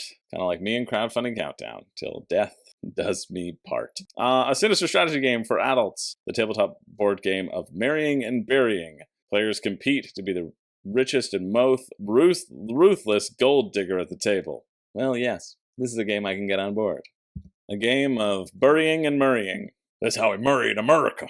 Yeah, this is a very funny game. You're a horrible person. Just accept it. I have accepted it. That's why I can just say things without any repercussions whatsoever, right? That's how that works. Your name is Rob U. Blindy, also known as Rob U. Blind. Funny art, funny idea, murder as many people as you can to get their inheritance. But I don't think there's any real interesting mechanics here, but we'll see. Because sex heals all wounds. That's the moral of this story. Sex will keep you alive. This is 4 to 6 players, 2 hours. Like, this is not a game you want to play for 2 hours, though. This is a game you want to play. And it's $55? Give me playing the game at any point. Yeah, you just throw cards at each other over and over and over again. This joke isn't good enough to last more than 5 minutes, which coincidentally is some very hurtful feedback that I received the other day. Anyway, if that interests you, that finishes Friday, November 17th at 2:59 a.m. in the wee hours of the morning. Moving along. Oh, yes, thank goodness. This isn't a board game. This isn't a rule book. It's just something that I wanted to look at. Wallzap. The future of board game display, the first magnetic wall mounting kit and box lock for board games, organize, display, reorganize, and play. I like this as a concept. I also think, well, let's see. I think you have too many games. You have too many games to have this be worth the cost. However, it might be a fun thing for some of your favorite games, like these beautiful Kemet Cyclades that's on display. Yeah, it seems kind of neat. They're just putting magnets on the inside. Magnets. How do they work? Nobody's ever known. The box lock magnets. So you put like a big old plate in the bottom of your box. Hope that you don't have an insert, because then none of this works, because it'll give you that little bit of extra stuff. Number 1 on every board game lover's wish list. That's incorrect. That's a bold claim. And if you just want the magnets, well, you can. For $55, you can have 10 lids that close. And if you want one thing hung, it's also €38.57 Canadian. I think it's a cool idea. I think also there are other better art things to do. Like Board Game Geek has some art prints of your favorite games where they take your favorite games and they let me get them up, right? Like here we have Too Many Bones. You could have that as a print on your wall, which I think is kind of fine. I mean, I don't really like that design. What are the designs that I like? Where are you? Yeah, I really like Root. Root's one of my favorite ones, right? So it depends. You can get something like this and hang that on your wall, and it's kind of like a meld between the two, because you have a whole shelf of board game boxes, and other things look nice on your wall too. Like, trust me, I like the board game boxes, but I also find that the art sometimes is busy and etc. and may not flow together. So to invest like $200 putting your boxes on your wall, when you could just kind of turn them and put the pretty ones facing out on the shelf, if that's something you really wanted to do, I don't quite see the point for it. But I think it's a cool idea, and I guess there's a little bit of a market for it, so I hope you like it. If you're interested, I figured I'd mention it. It finishes Friday, November 17th at 6 a.m. Moving along to Bounce Off, the solo box off. I literally only clicked on this because it was called Box Off, and I thought I could think about Bounce Off, and now I regret that entirely. Probably not good. It's like one of these solo peg games. Great. So you can get it if you want. I don't think we need to talk about that anymore. Let's move on to the next one. Dragons Down. Mama, I just shot a dragon down. Dragons Down is an adventure game inspired by the classic game Magic Realm for 1 to 6 players. Let's check it out. It's raised a bunch. This is another one of those sort of video games brought to life, which I'm assuming that's what Magic Realm is. You can let me know if I'm right. They're doing the same thing that Elder Scrolls does in terms of picking your class. You kind of, and with poker chips, look at that. Yeah, you want Elder Scrolls, but you don't want Elder Scrolls. Maybe this is it. $99? I just get Elder Scrolls. But you can have a class, you can have like a half-elf paladin was the example that they gave. And it just seems like little tweaks to the stats, but it's nice that you can live your fantasy however you like, as everyone should be allowed to do. See the different stats here? That's what you get. The dwarf, the elf, the halfling. I found the halfling. Look at that. The search is over. I found the halfling. Is there also no tab on the side that tells you literally how to play? There's no like little breakdown for anybody? Previews? There's some previews. It's a small rulebook or just small text. Just small text. Sorry, let me just go out of frame here so I can look at the text. So big sandbox where you run around, try to get the most legend points. You get legend points by doing a variety of stuff, fighting demons, getting loot, exploring areas. You're going to get cubes to use as different actions and spells. You have a limited amount. That's what those little squares were on your character sheet. I'm just glancing through this, chucking dice. Honestly, I think I'm just getting tired, and I don't have the time to keep going through this. They don't have a clear game overview. But Mark Street does, so go watch that if you want to find out about it. I think for the price, it's just a big sandbox of moving things around. The art doesn't really pull me in, and I wouldn't want to look at that, honestly. And that's might be a dumb reason not to be interested, but that's the real reason, so I'll just be real with you. I don't think sandbox-style games are really my jam either, unless they're particularly exciting, and this one is just build a random map, go to random places, explore, flip over, and fight monsters. The combat is the interesting thing here, maybe. I do like that they're going with poker chips. I just think that, will this be better than the Elder Scrolls? And I think the answer is no. But I don't know. Let me know if I just should have delved into it more, but I'm not gonna, because I've got to wrap this up. And I still have 9 more tabs to do, because I haven't been cutting as many as I was hoping. So check it out if you're interested. That finishes Friday, November 17th at 5 p.m. Sorry about the lackluster on that one. But sometimes it gets to be too much. Slide into the adventure with this puzzly 1 to 6 player game. Match symbols, slide slabs, and reach the temple. Then get out alive. The creators of Relics of Rajvahara and 14 Frantic Minutes present Mayan Curse. It seems okay. You're going to manipulate these sliding things. I think that'll be fun to create matching symbols, matching pathways, and be the most efficient to get to the center and then get back out before getting squished by a boulder. And then how the boulder works is that it moves towards the closest matching symbol. So that was a purple one. You see how it rolled from purple, purple, purple, purple to the purple. So it really kind of accelerates, which I like. I like that movement, and you don't want to make sure that the 3 boulders don't get to the entrance. But it seems pretty much what they put forward, which is good. And no slab can ever slide further than 3 spaces off the board. That's also important to know. So that's kind of fun. You could actually spend most of your time in the first stage and then just get out and hope that everybody gets crushed by the boulders. That's cute. Seems cute enough. What? $81 Canadian. Why are you so expensive? What? I thought this was going to be like a $20 game. Maybe because of the sliding nature of it? But it does not have to be this expensive, does it? $81. $59 US? No. $30 US? No, thank you, $81, because it's like $100 after shipping. $30. Oh, so it's $110 after shipping. No. Like, sometimes games look good, and they're also way overpriced, and I think that's what this is. Looks definitely cute. Seems pretty cool. Wish it were half the price. But if you're interested in that, the finish is Friday, November 17th at 5 p.m. Moving along. Oh, God. To the Secrets of the Lost Tomb Epic Remastered Edition, the 10-year anniversary. It's been 10 years since a board game was published, so it's time to publish it again and see if it does better. That's what this is. The Epic Cooperative Edition is the ultimate thematic game, similar to games like Mansions of Madness meets Betrayal at House on the Hill, with thematic inspirations from the worlds of H.P. Lovecraft and, of course, Indiana Jones, the classic character Indiana John. It's raised so much money, and this is just the most obnoxious Kickstarter campaign, one of them that I've seen. One that is a Kickstarter campaign on GameFound. Well, go back to where you belong. I'm sorry. Look at that tomb storage box. No, go back. Look at that tomb storage box. That is very funny, but also no. I mean, I guess it's good as a reveal, but unless you own like 3 games, no. Let's see what this $1,000 thing is all about, because yeah, I think it is something along the lines of like $1,000. If we go to the all-in $5.99, no, the Immortal Member. Oh no, sorry, the all-in is $5.99. So $850 Canadian. My apologies. Plus shipping is probably only $950. And this is why I hate this, because there's all this garbage like as low as $19.90 a month. I get it. I get stretch pay. I get that sometimes you want to bundle it out, but I think it's also consistently being framed as that lower price, and it is that lower price that suckers people in, you know? When you're like, maybe it's, I probably wouldn't pay $500, $600, $850 for this, but I'll buy into the subscription model of $80 a month. That seems okay.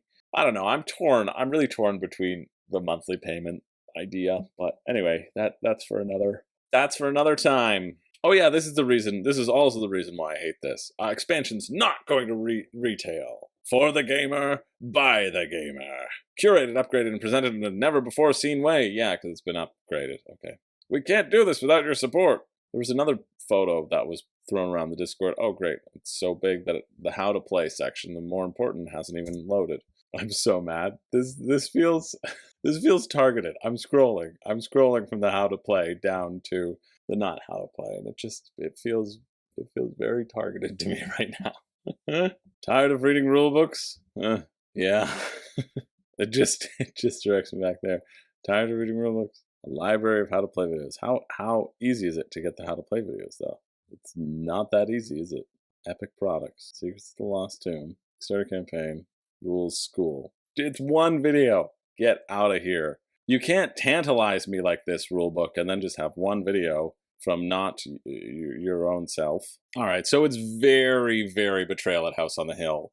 I don't know why you want to spend $600 on Betrayal at House on the Hill, but here you get the pulpy action, and you get characters who, at least in the first version, were called Christopher St. George. I'm suing libel. I've never been a brave adventurer, and I don't intend to start now. See? Christopher St. George. I'm all over this rulebook. For example, Christopher is rolling strength. No, Christopher is not. Christopher is sitting at home using wisdom instead. Christopher will roll some strength later on, okay? But that's for Christopher's private life. Christopher needs to keep rolling for self-deprecation first. But it's co-op. It's co-op Betrayal at House on the Hill.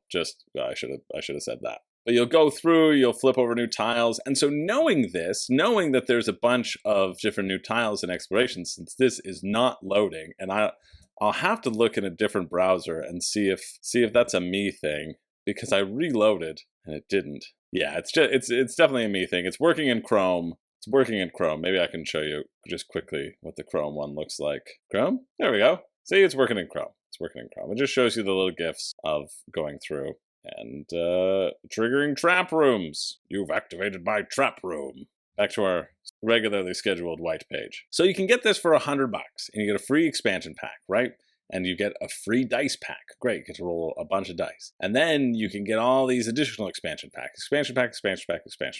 However, the stuff that's in the expansion packs, like what's in the expansions, they include some of the following. They include some adventurers, so it capitalizes on you desperately hoping that you get an adventurer, which are mostly the same. It gives you more room tiles, which will give you things to explore in that specific scenario. It'll give you a bunch of story cards and some boss creatures. It'll give you a bunch of different scenarios and story cards and all that. But you're not going to miss out on much. You want that core experience, right? If you're interested in Secrets of the Lost Tomb, don't get everything. They're pushing you to get everything. They're pushing you with the worry that it's never going to be available. And if it was never going to be available, then it wasn't good enough to be in mass market to begin with. That's what that means. It means there will not be enough demand. That's what never at retail means. That means nobody wants this other than like a few people. And so if you're like, man, I think I need it. You don't. I'm being overly specific because I know someone said, please talk me out of Secrets of the Lost Tomb. Just play Betrayal at House on the Hill. Have your gaming tastes evolve beyond that? Do you like that pulpy feel of just chucking dice and drawing cards and seeing if you get fun things to level yourself up? Do you like that Ameritrash feel? I'm not a huge Ameritrash gamer anymore. You know? I prefer Euro. And I think you might as well. And for $129, you can just get Betrayal, half of that. Now, you won't get a character called Alligator McPhee, and I understand if that knowledge makes you back everything, and that is the only reason I will accept. I don't know, I think it'll be fine, but for me, for my personal preferences, like, this does not tempt me whatsoever. Like, this tempts me even less than Nova Aetas, you know? Or Aetas? Probably Aetas, because AE is usually the I sound, even though nobody does that anymore. But it doesn't tempt me whatsoever. Even this handsome Christopher St. George, I'm assuming that's Christopher St. George. Maybe it's because I know I will have to face my own just horrid detriments, pitfalls, and shortcomings. That's the word that I was looking for. You know why it took me so long to find that word? Because I have too many shortcomings to count. But if you're interested in this, it finishes the 17th at 7:13 p.m. I don't see it. There's nothing in this rulebook that makes me want to jump up and tear off all my clothes other than Christopher St. George, in which case he makes me want to put more clothes on, like a nice big winter coat. But it's going to be spawning creatures, running around, fighting them, exploring a tomb. If you need another dungeon crawler, sure. But for me, I'm not a huge dungeon crawler guy. Anyway, so that's Secrets of the Lost Tomb. I think it looks just okay. And we're going to move on to, I think we move on. Yeah, I could probably get one more before I have to leave. Then I can do it when I get back. To Mons and Mages, a board game about attracting and training monsters. Pokemon! Not really that great a video, I think, because it doesn't give you that clear a picture. It basically says you get to combo things together, and maybe you're attacking each other, maybe you're not, who knows? To feature all your opponents with explosive combo moves. I'm sorry, did they just try to... I hope he said I frecking love this game. Frecking? I really... No, that's not what I hope. I hope that it was I freaking, and they thought freaking was a swear word, so they had to take out one letter.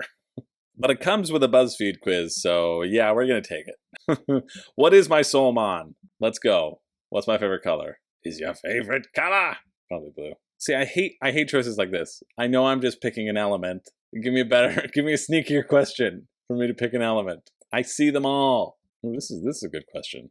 Probably a potion that removes all my allergies, because there might be two cats soon. Who knows? I got the Treeback Croaker. This is not a flyer whatsoever. Giant friendliness, 5 out of 6, size 4 to 6. Don't be startled by its monstrous body and rough crimson skin. I wasn't, okay? Me and my boy Treeback. Me and my boy Slurpee get along just fine, alright? Slurp, slurp. Treeback Croaker is actually a moving playground. Children love playing under the wide shade of the tree on its back. Some naughty kids, well, I mean, how do you think we met? Me being a wicked, naughty, bad boy, climb up and down the tree, but it wouldn't mind at all. With this one as your soul mon, you must be a warm and kind wizard who is always willing to use their magic to help others and make them happy. Well, you must say that to all the wizards. All right, Treeback Croaker, you're on the team. I was expecting something with wings, but I love my Treeback Croaker just fine. My giant slurp, my big gulp. Yeah, big gulp. That's his name. Why do they not tell you the card count of an origin pack? That's dumb. Oh, great. And so you don't need the Deluxe whatsoever. Standard game 39. Nice. Like it. Deluxe, okay, not a huge uptick if you wanted acrylic tokens, which you definitely don't need, and a stupid collector's edition. Ugh, that just makes me mad. And then, of course, there's a bunch of different expansions that you can add in. That makes sense. All right, where's the... how to play? Come on. Because there are a few questions I have here. One, how dare you? I want to see mainly what these stun tokens do, because there's nothing more fun than an in-game mechanic telling you to not continue your combo. You know, for them to be like, listen, all that combo was too good. You now have to stop. There's nothing more fun than a game telling you to stop having fun, right? So that's what I want to see how this is. Each mon has a charge up value, and then that will unleash their special ability. I also want to know how fighting works. Okay, number of origin packs for the game equal to the number of players plus 1. So that's why you have different packs, so it's the different types. I like that synergy. That's a nice feel of keeping things fresh, too, if you're playing at smaller player counts. Because if you're stunned, you just don't get a turn, which that's just, I hate that. Unless the whole thing is, like, trying to stun your opponent, but also, then that's no fun because one player just gets to play and one player doesn't. So you can do two things in a turn. You collect a card from the wild or you meditate. Oh, okay. So you're also going to have access to advanced tricks as you go throughout the game. So these are special abilities. It just acts as like a little bit of a timer. Anyway, whenever you put a card into your row, you resolve their ability. Any instant abilities, and then you resolve any ongoing abilities as well. So there are some meditation areas that you can run away to and get some magic, and that's it. Yes, but how do you win? So this seems like a two-player game because there's player elimination in it. When your health drops to 0 or below, you're immediately ranked. There you go. So you're out of the tournament, you rank 3rd, you just lose. I don't know why they phrase it that way, you just lose. When your health reaches 0, you lose, which makes this a two-player game. Chaining things together seem okay. The way the video makes it seem a lot more exciting than this rulebook certainly makes it feel. And I also hate that stunning is a mechanic. And it didn't talk about stunning yourself as well, which is odd because they talk about that in the video. Oh, there's my buddy. Big gulp. I don't know. I don't care about the theme. I care about the gameplay. I care about the engine building. Shipping's $9, Canada's $15, so it's like $70 to get it to my game. That makes it easy, right? 70 to get it to my game, get it to my door. Jeez, that makes it easy to easily pass on for me. I think it looks okay. As with any engine building game, they're sort of hard to feel out, even just through the rulebook, especially one as kind of clunky as this one is. I think the reveal of these special abilities is probably going to be pretty fun, but it's all in terms of how you chain your engine together so that you can take down the other person quickly enough. I just really don't like the idea of that stun mechanic, and I just really don't like that they said, you can stun yourself, uh-oh, don't get too stunned, or that you could just lose your whole turn if somebody were to stun you, which in either case, that doesn't feel fun to me. You know, what's fun is playing the game, not watching someone else play. But if that interests you, that finishes Saturday, November 18th at 12 a.m. Maybe I'll relook at it, but I'm probably not going to. All right, let's move along. We only have a few left to cover. To Dracula's Cursed, a bloodthirsty... Curse. A bloodthirsty board game. Dive into darkness in Dracula's Curse, the ultimate vampire slaying board game for up to 6 players, with one as the legendary Dracula. Well, I can't say that I think the game will be nearly as exciting as that video, but it's gonna try. It's a heart-pounding asymmetrical board game where, well, it's one versus many, one versus all, where you brave the ominous halls of Dracula's castle. Imagine if I really thought it was Dracula. Like, I spent the whole... Damn, that would have been a good bit. I know, it's too late. I'm too tired for that to be the bit, but let's just pretend that was the bit, because that's a good bit. If I just kept it up next time. You know, the famous vampire, Dracula. Can't even say it. Is that funny at all? I don't know. You've got a procedurally generated dungeon crawler with a vampiric twist. Basically, keep going through the rooms. Dracula's going to put curses and traps there, and then there's going to be monsters that pop up, which hopefully you have the cards and the right chutzpah to take them on.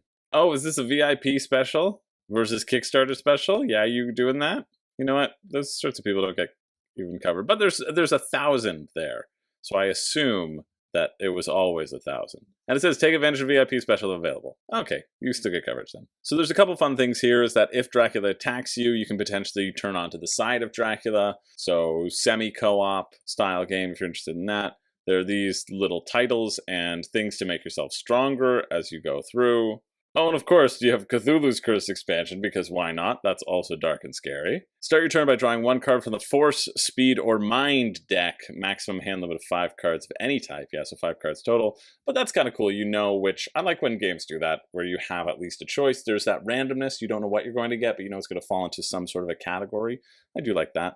And then you can move, trade, combat, use ability cards, equip, unequipped, convert, which I don't know what that is, purchase subclasses, and open doors. And then Dracula gets to take their turn, and when they die, they become a vampire. Okay, so it's not really semi-co-op. It's just you're just dead.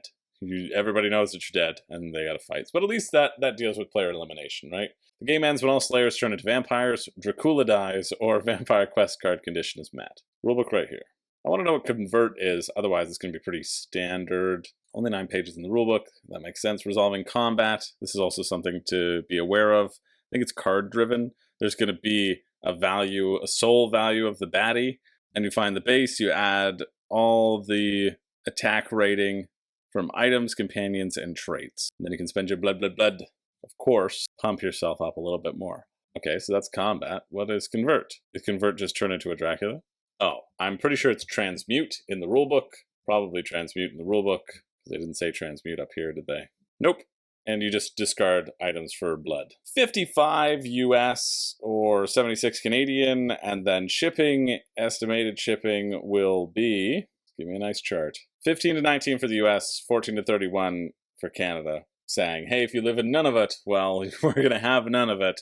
And you're going to have to pay a whole lot more to get that air shipped into you. So it's like $100 for me, right? For $100, just no. It just looks fine. I mean, I like the art. I think it looks simple. I think it is nice that it looks simple. I think this sort of exploration and flipping over tiles is better than the other one that we saw.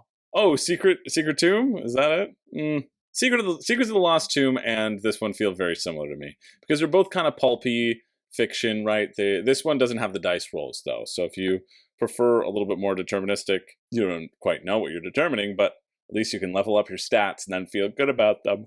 Maybe this is the one to go for. Both of them are uninteresting to me. This is cheaper than Secret Tomb significantly, but I also think there's probably a little less story there. But do you need story in your flipping over rooms exploration? I don't know if you do.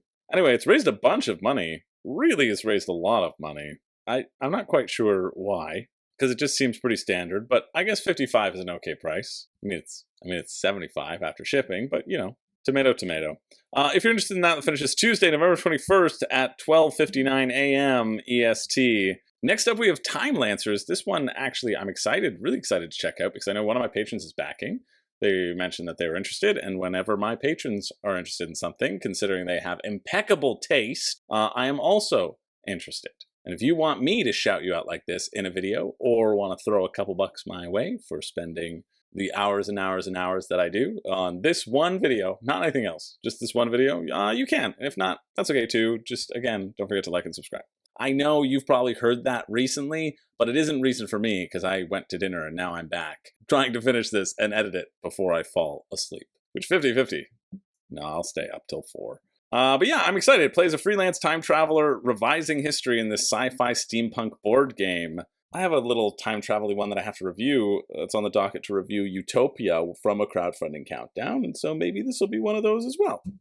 Awesome. Slick video to the point. It knows what game it is, and it gives a really great overview of what that is. And seems kind of fun. Really reminds me of Utopia a lot, actually, except there's this sort of Vindication-style movement is what I'm reminded of. If you like Vindication, maybe check this out.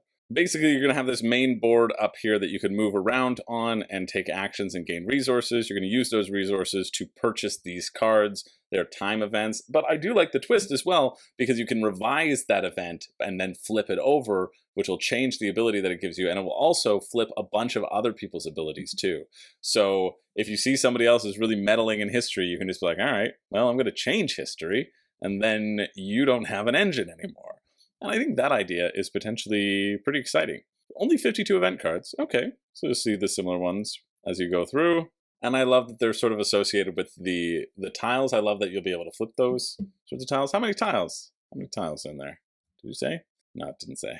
I'm sure we'll get to that in a second. Wouldn't it be funny if we were scrolling through and you saw a video of Chris, who's 70 years old, reviewing this game? That would not be funny. I would be terrified. Wouldn't it be funny if you were scrolling through and you saw a picture of Chris who is 68 years old? Like, wait, have I been here before? Read the current rulebook. Yes, please. I imagine there's not too much more to worry about, because that was a very great description. Everybody has their own 4 goals, so you go until somebody completes those, or you get 9 events, and then you add up your merits. I assume you get merits from completing the events and your goals, right? There's a combo of the two. That's the only thing I'm interested. You gain merits by capturing events, completing factoring goals, completing side jobs, upgrading your time machines, and collecting time locks. Okay, so there's a lot more then. Well, I guess we're going to get to reading. Each one of these is a time gem cost associated with that action. So are there that many events? Oh no, the time gems. So it's not a different symbol. It's just these little spots. So 4, 3, 2, etc. And because it's more expensive at the beginning, that's what it kind of looks like. Oh, and you have to capture them in chronological order. That's kind of cool. Oh, but no, you don't have to capture them in chronological order. I'm less excited, but they just shift around, so that's just for balances of the actual spaces. Well, and so the other actions can just get you to rotate an event that doesn't cause revising events. So there's other little things you can do to manipulate your own tableau and abilities as well.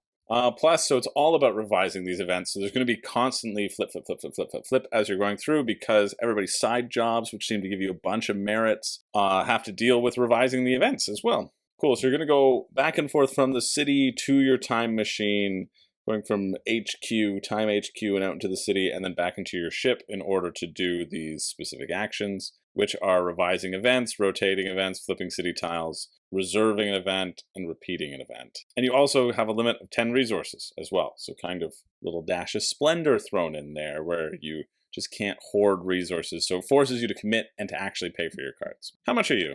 39! Nice. That feels like a really nice price for this. You know, I was worried it was going to be 49 or 59, but I think 39 is quite a lovely price for this one.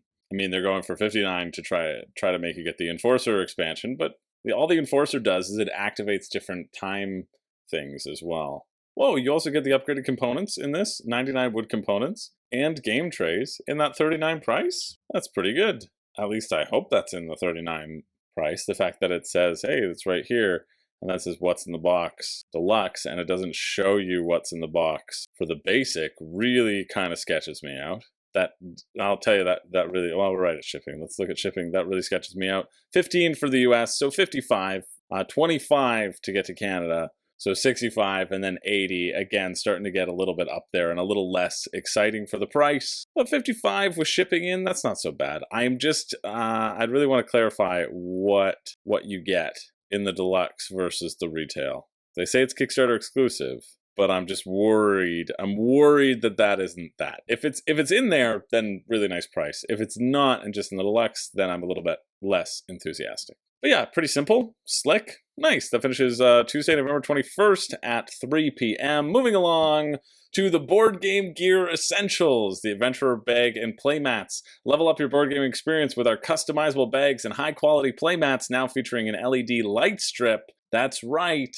Full disclosure on this, I haven't been paid yet, but I did a video on Rahdo's channel, and haven't been, I think, paid by Rahdo, to be fair. And it was like a paid preview. It was like a paid sort of video about why you should think about purchasing a board game bag. And I vehemently agree with this statement. You're going to have to figure out which board game bag is right for you. And we're going to talk a little bit about this, but their bag is quite nice. I'm going to go back to me for a second, and you'll see this is the Adventurer bag. And so here's kind of the thing right here. This is the Adventurer bag. You would roll this thing up, and you get your nice little felt on the inside. And what I like about these bags better than the board game table bag, I also have a board game tables bag that's up there, which looks a lot more like a cooler. I think these look a lot more like board gaming. You know, I really like when there are pockets on the outside, and these provide you with that. That's like my number one thing. The things that I wasn't as huge a fan on is I don't quite like this extra divot in the board game tables bag. It just goes to here, and you kind of just flop it open. The reason for this divot is if you're putting in larger bags, that gives you more of like a hand hold, right? A grip, and you don't have to just like dig under as much. So that was a specific feature that they were talking about. And because I sent them an email and they said, you have any feedback? And so I said, well, I like it. I really like the quality of all that sort of stuff. I just don't really like this. And I wish that there was more of a handle up top. And so what I did is I kind of put my handle up here as well, just to be able to kind of pull it up and then put it on my back. I've been using it mostly as a backpack, and I think these backpack straps are also an additional like 10 bucks. So then it gets a little bit pricier. But if you are getting it, I really do like this backpack strap. And there's like a little luggage wheelie thing, which I think is really cool, a slick design. I don't think I'm going to use it that much personally, but who knows? I'm going to go to PAX, so maybe I'll bring this and the board game tables bag in the car, and maybe I'll load it up and drag it around. My tune might change when I fill it with things for the obligatory PAX Unplugged haul, because we know we love hauls around here. I've seen this video. I might even be in this video. I don't think I am. What struck me, so I remember when this is like their second campaign, and I remember when they were first out there, and I got excited because I saw Mississauga, Canada, and that's part of Toronto. And so I was like, oh, great. Hey, when your stuff fulfills, if you want me to make a video, you can send me a bag. That's what I said to them. And I was like, I'd love to do a comparison video between this and Board Game Tables. And they were like, yeah, great. Then we went for the other video for now. And I'll probably still do like a full comparison video down the line. I haven't slopped it around as much as I want to, and I want to try out the different like variations of handles and stuff. But the things that I really do like are the added accessories and the added stuff. But for the added stuff, that comes with an added price, which is not bad when you look at the price. What is it? Canadian 99? 124. So what is that? I think that's 90 US. 90 US. 90 US feels like in the 100 ranges, it feels like what you're going to pay for a board game bag. It might be cheaper at board game tables, but this I think has a lot more features. However, the shipping on this is just out of this world. Now it's in Canadian.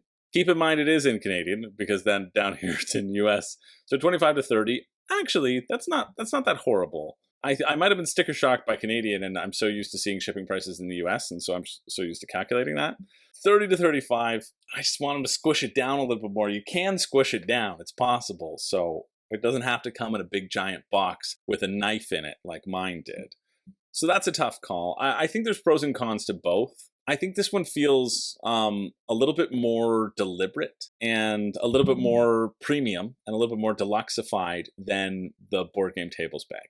And so for me, you know, premium, deluxeified, whatever, it's just got to be functional, right? So that comes down to your preference, what you want. I was really happy with their answers as well. I said, why don't you have a handle on the top? They said, yeah, just the way it's designed, especially there. If there's a handle up there, we're worried that it's going to wear the stitches out a little bit too much. And I really liked that as a response, because I thought, okay, they've shown that they've done a lot of testing, and they put a bunch of care and consideration into this as well, right? They also have these bag dividers, which I wouldn't recommend getting. I'm not going to include them in my bag probably ever. What they would do is they would give you a little dividers, but they're not sturdy enough that if you don't have things supporting it underneath, it's not like a shelf. It doesn't turn your bag into a shelf, nor I think would you want to. If you really are worried about your bags and your games brushing up against each other, I guess, but they're going to be pretty contained in there. And I personally would prefer the flexibility of being able to smush my bag down a little bit more than tearing out the dividers. Dividers are kind of fun, but I found they weren't as exciting as I was expecting them to be. I think this trolley handle is just a really, really slick idea, though, if you're interested in it.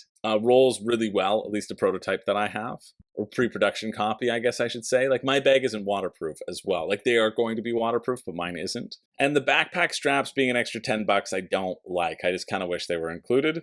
I like having the backpack straps, personally. I find I enjoy carrying it a little bit more as a backpack, maybe because of where I don't know. Because there's feet here on the bottom, right? You stand it, and there's feet here. And honestly, the where the straps go is where this is actually going to be set down. So if you're thinking about setting it down, like in, I'm back to the small version. I hope you saw that. The feet are like here, and the feet are like here. And if you're thinking about setting it down, your straps are actually on the wider part of where you're going to set it down. And kind of one of the downsides of having these pockets is you don't want to set it down on the pockets, because there's probably stuff in there. It's not like a huge downside, but it's, you know, just something to consider. So you may not like the straps, right? You may not like the straps just because of where they have to be placed, and you might just prefer the thing going overhanging. I didn't find too much impact with this main part.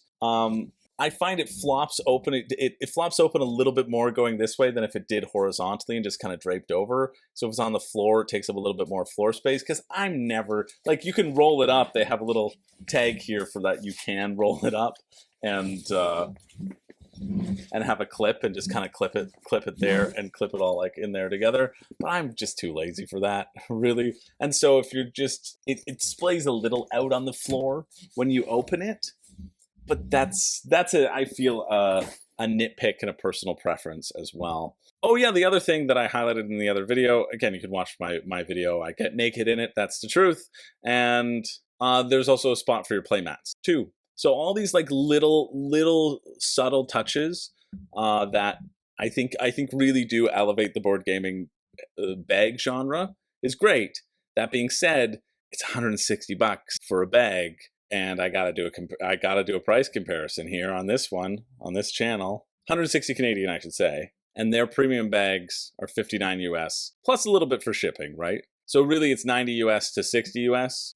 I personally think that they do make up for the difference in accessories, but it just depends on if those accessories are necessary to you or not, or interesting to you or not. But yeah, I can definitely speak to the quality of the product and that it's quite nice. So if you're in the market for a board game bag, and really it's my number one gift to get for a board gamer that isn't more games. If you didn't see my Christmas guide, I did that I think last year.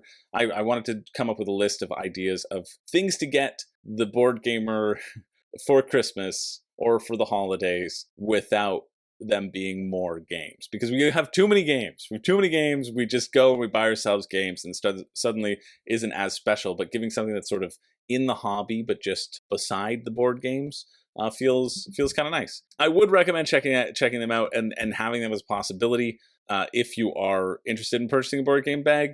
I think Board Game Tables is also a very solid option as well. That's the other bag that I have. Oh, it's too high. It's too high, and it's 1 a.m. But I do think there is a difference in price, and I think these are slightly more premium. So it depends on what you want. So if that interests you, that finishes Tuesday, November 21st at 4 p.m. And then finally, we have a game that, well, if I log into my Kickstarter account, you will see. Oh no, you won't see. You won't see. That's for something different. You won't see it at all because I'm in a group buy for this. Yeah, I got suckered into a group buy without even reading the rule book for this, because you know why? Because Renee was mad at me that I didn't get Steam up when it was on Kickstarter, and she wanted a game with food. I said, hey, there's actually a group buy happening. One of my patrons reached out to me. He's like, hey, there's a group buy happening. I feel like it might be something Renee would be interested in. I don't know why I feel that way. And I said, hey, Renee, there's a game where they're all about charcuterie, where the pieces are salami. And she said, you are getting this game. So we're getting the game, and I hope it's good. Now I'm going to find out what it's all about. Yeah, it looks cute enough. It looks pretty light, to be fair, but I think it looks pretty cute. And it's a good price. It is a good price. It's only $29. It is the cheapest one of the week. And if you get it on a group buy, you can save on shipping. So it'll be like $50 total Canadian to get to my door, which is pretty good. It'll be like 38 or something to get to yours. It's very simple. You have to arrange the most pleasing charcuterie board. It was one of those things where I looked at it just very briefly to make sure it was okay before I even brought it up to Renee. And I looked at it, I was like, all right, I see what this game's about almost instantly. You're going to be drafting these tiles, and there's going to be scoring conditions, right? What more do you need? The fact that it is so cute and the pieces are so much fun, that's kind of all you really need. Print and play for $5 too, nice. And so if you get the soiree, you actually only pay $28. So, look at me with my savings. This is cool though. It's kind of like Planet Unknown-ish in terms of there's going to be this little Lazy Susan. Well, not really Lazy Susan, but you are curating the selection, the stacks. It's I cut, you choose what the mechanic is. The host is going to pull out stuff from a bag and put them into stacks, and then everybody else is going to get to take a stack of their choosing, with the host getting theirs last. That's it. Download the rulebook. Yeah, give it to me. How much is it going to be? 7 pages. Yeah, that's about right. I want to know more about scoring. Okay, and so the way to score points, each thing must touch the charcuterie board directly, must not hang off the charcuterie board, and must be at least half visible. So you can stack them however you want, but you gotta meet those criteria. And you can move things on and off until the end of the game, so you're not stuck putting on there. I think I would rather be stuck, to be honest. I think being stuck would be a much more interesting game rather than it being, Feast for Odin, where you just hoard all your stuff and then you put them on later. There's no incentive to kind of put them on. That makes it a little less exciting for me, to be honest. I might just house rule that and not tell anyone and say, no, you can't touch them. You can't touch them. But I understand it's a little bit more visually exciting. And then how do you score? You score for groupings, adjacent stuff, unique stuff, pairs of unique food tiles, and then finally pairings as well. So there are a bunch of base objectives. You're going to deal those out. And then there's going to be gourmet objectives. Yeah, it's cute enough. I'm already in it, Shipping's not bad, though. Right? $10 for a copy to the US. That's pretty good. Canada sucks. 22 is awful. But 40 for 6 copies actually makes it doable. 6 copies? to the US for 28. Yeah, get in on a group buy, people. And you can pay friggin' less than $5 for it. That's the price that I feel like it's priced very well. The reason why I said yes is because I feel like it is priced very well, and it has a unique theme, and so will stand out. So I don't mind the light gameplay. I think it'll get to the table as kind of a gimmick, a good potential party game for non-gamers as well, and a theme that people can really sink their teeth into. Anyway, so that's Charcuterie. I think it looks pretty cute. And if you're interested, that finishes Tuesday, November 21st at 9 p.m. So that's it. That is it for the week. Wow, that's a long week, and it is late, but it is time for me to edit. So every week there's a pick for me and a pick for you. The pick for me being the thing that I am the most interested in, and the pick for you, like mechanically, and not necessarily price-wise or whatever, but sometimes it is. And the pick for you is the thing that I think if you're getting, you won't be disappointed with. And we had a lot this week. Too many, some might say. Only one might say, and I think that's me. Oh yeah, okay, great. I have two. Yeah, that one gave me, oh, that was pretty good too. All right, here's what I'm going through. Gilded Realms made me go, oh, that's pretty good too. Nah. Critter Kitchen is fun, but it's also a retail purchase, right? That's why it's not gonna get the nod. La Table is for sure gonna get the nod, you know? I'm just making sure I'm not forgetting. Reforest looked fine, but too expensive. No, too expensive. Too expensive.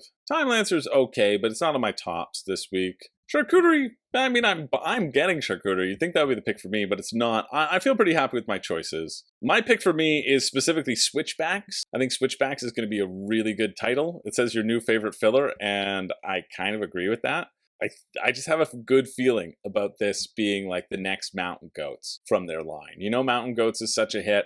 I think Switchbacks is really going to be a hit, and also a good price at that $19 price. I think you're going to get a lot of value out of that. And then the pick for you, yeah, pick for you is going to be Wondrous Creatures. Congratulations, Alina. I know you're backing it. And I'm close to it, honestly. I mean, I'm not that close because I have too many games to look at, but I think it's really cute. I like how the workers go back and forth. I like how that flow is determined. I think it's a great theme, and yeah, again, the theme and uniqueness really speak a lot to me in Kickstarter, because you know why? There are too many games. If you backed everything on this list, you would have 33 games coming to you. Like, take a look at your shelves, and how many games do you actually have? It's too many. There's too many on Kickstarter, so it's still nice to be aware of everything that's coming out. I have a great time doing these sorts of things and freshening up my knowledge and seeing people innovate in the genre and seeing the little twists that people do to different systems. I think it's all great. And then to know what to keep your eyes out for retail, etc. But there's so many on Kickstarter that the bar needs to be really high. I think it really needs to be high. I think we hesitancy and is that even through shows like this, you can fall into that buying cycle, right? You can fall into that buying cycle of like, oh, this is normal. I should be getting a thing a week, even having a pick of the week, right? I'm part of that perpetuating cycle of causing you to spend more and more money, and I don't think you need to. I really don't. I really don't. Of course I don't. I don't want you to spend money.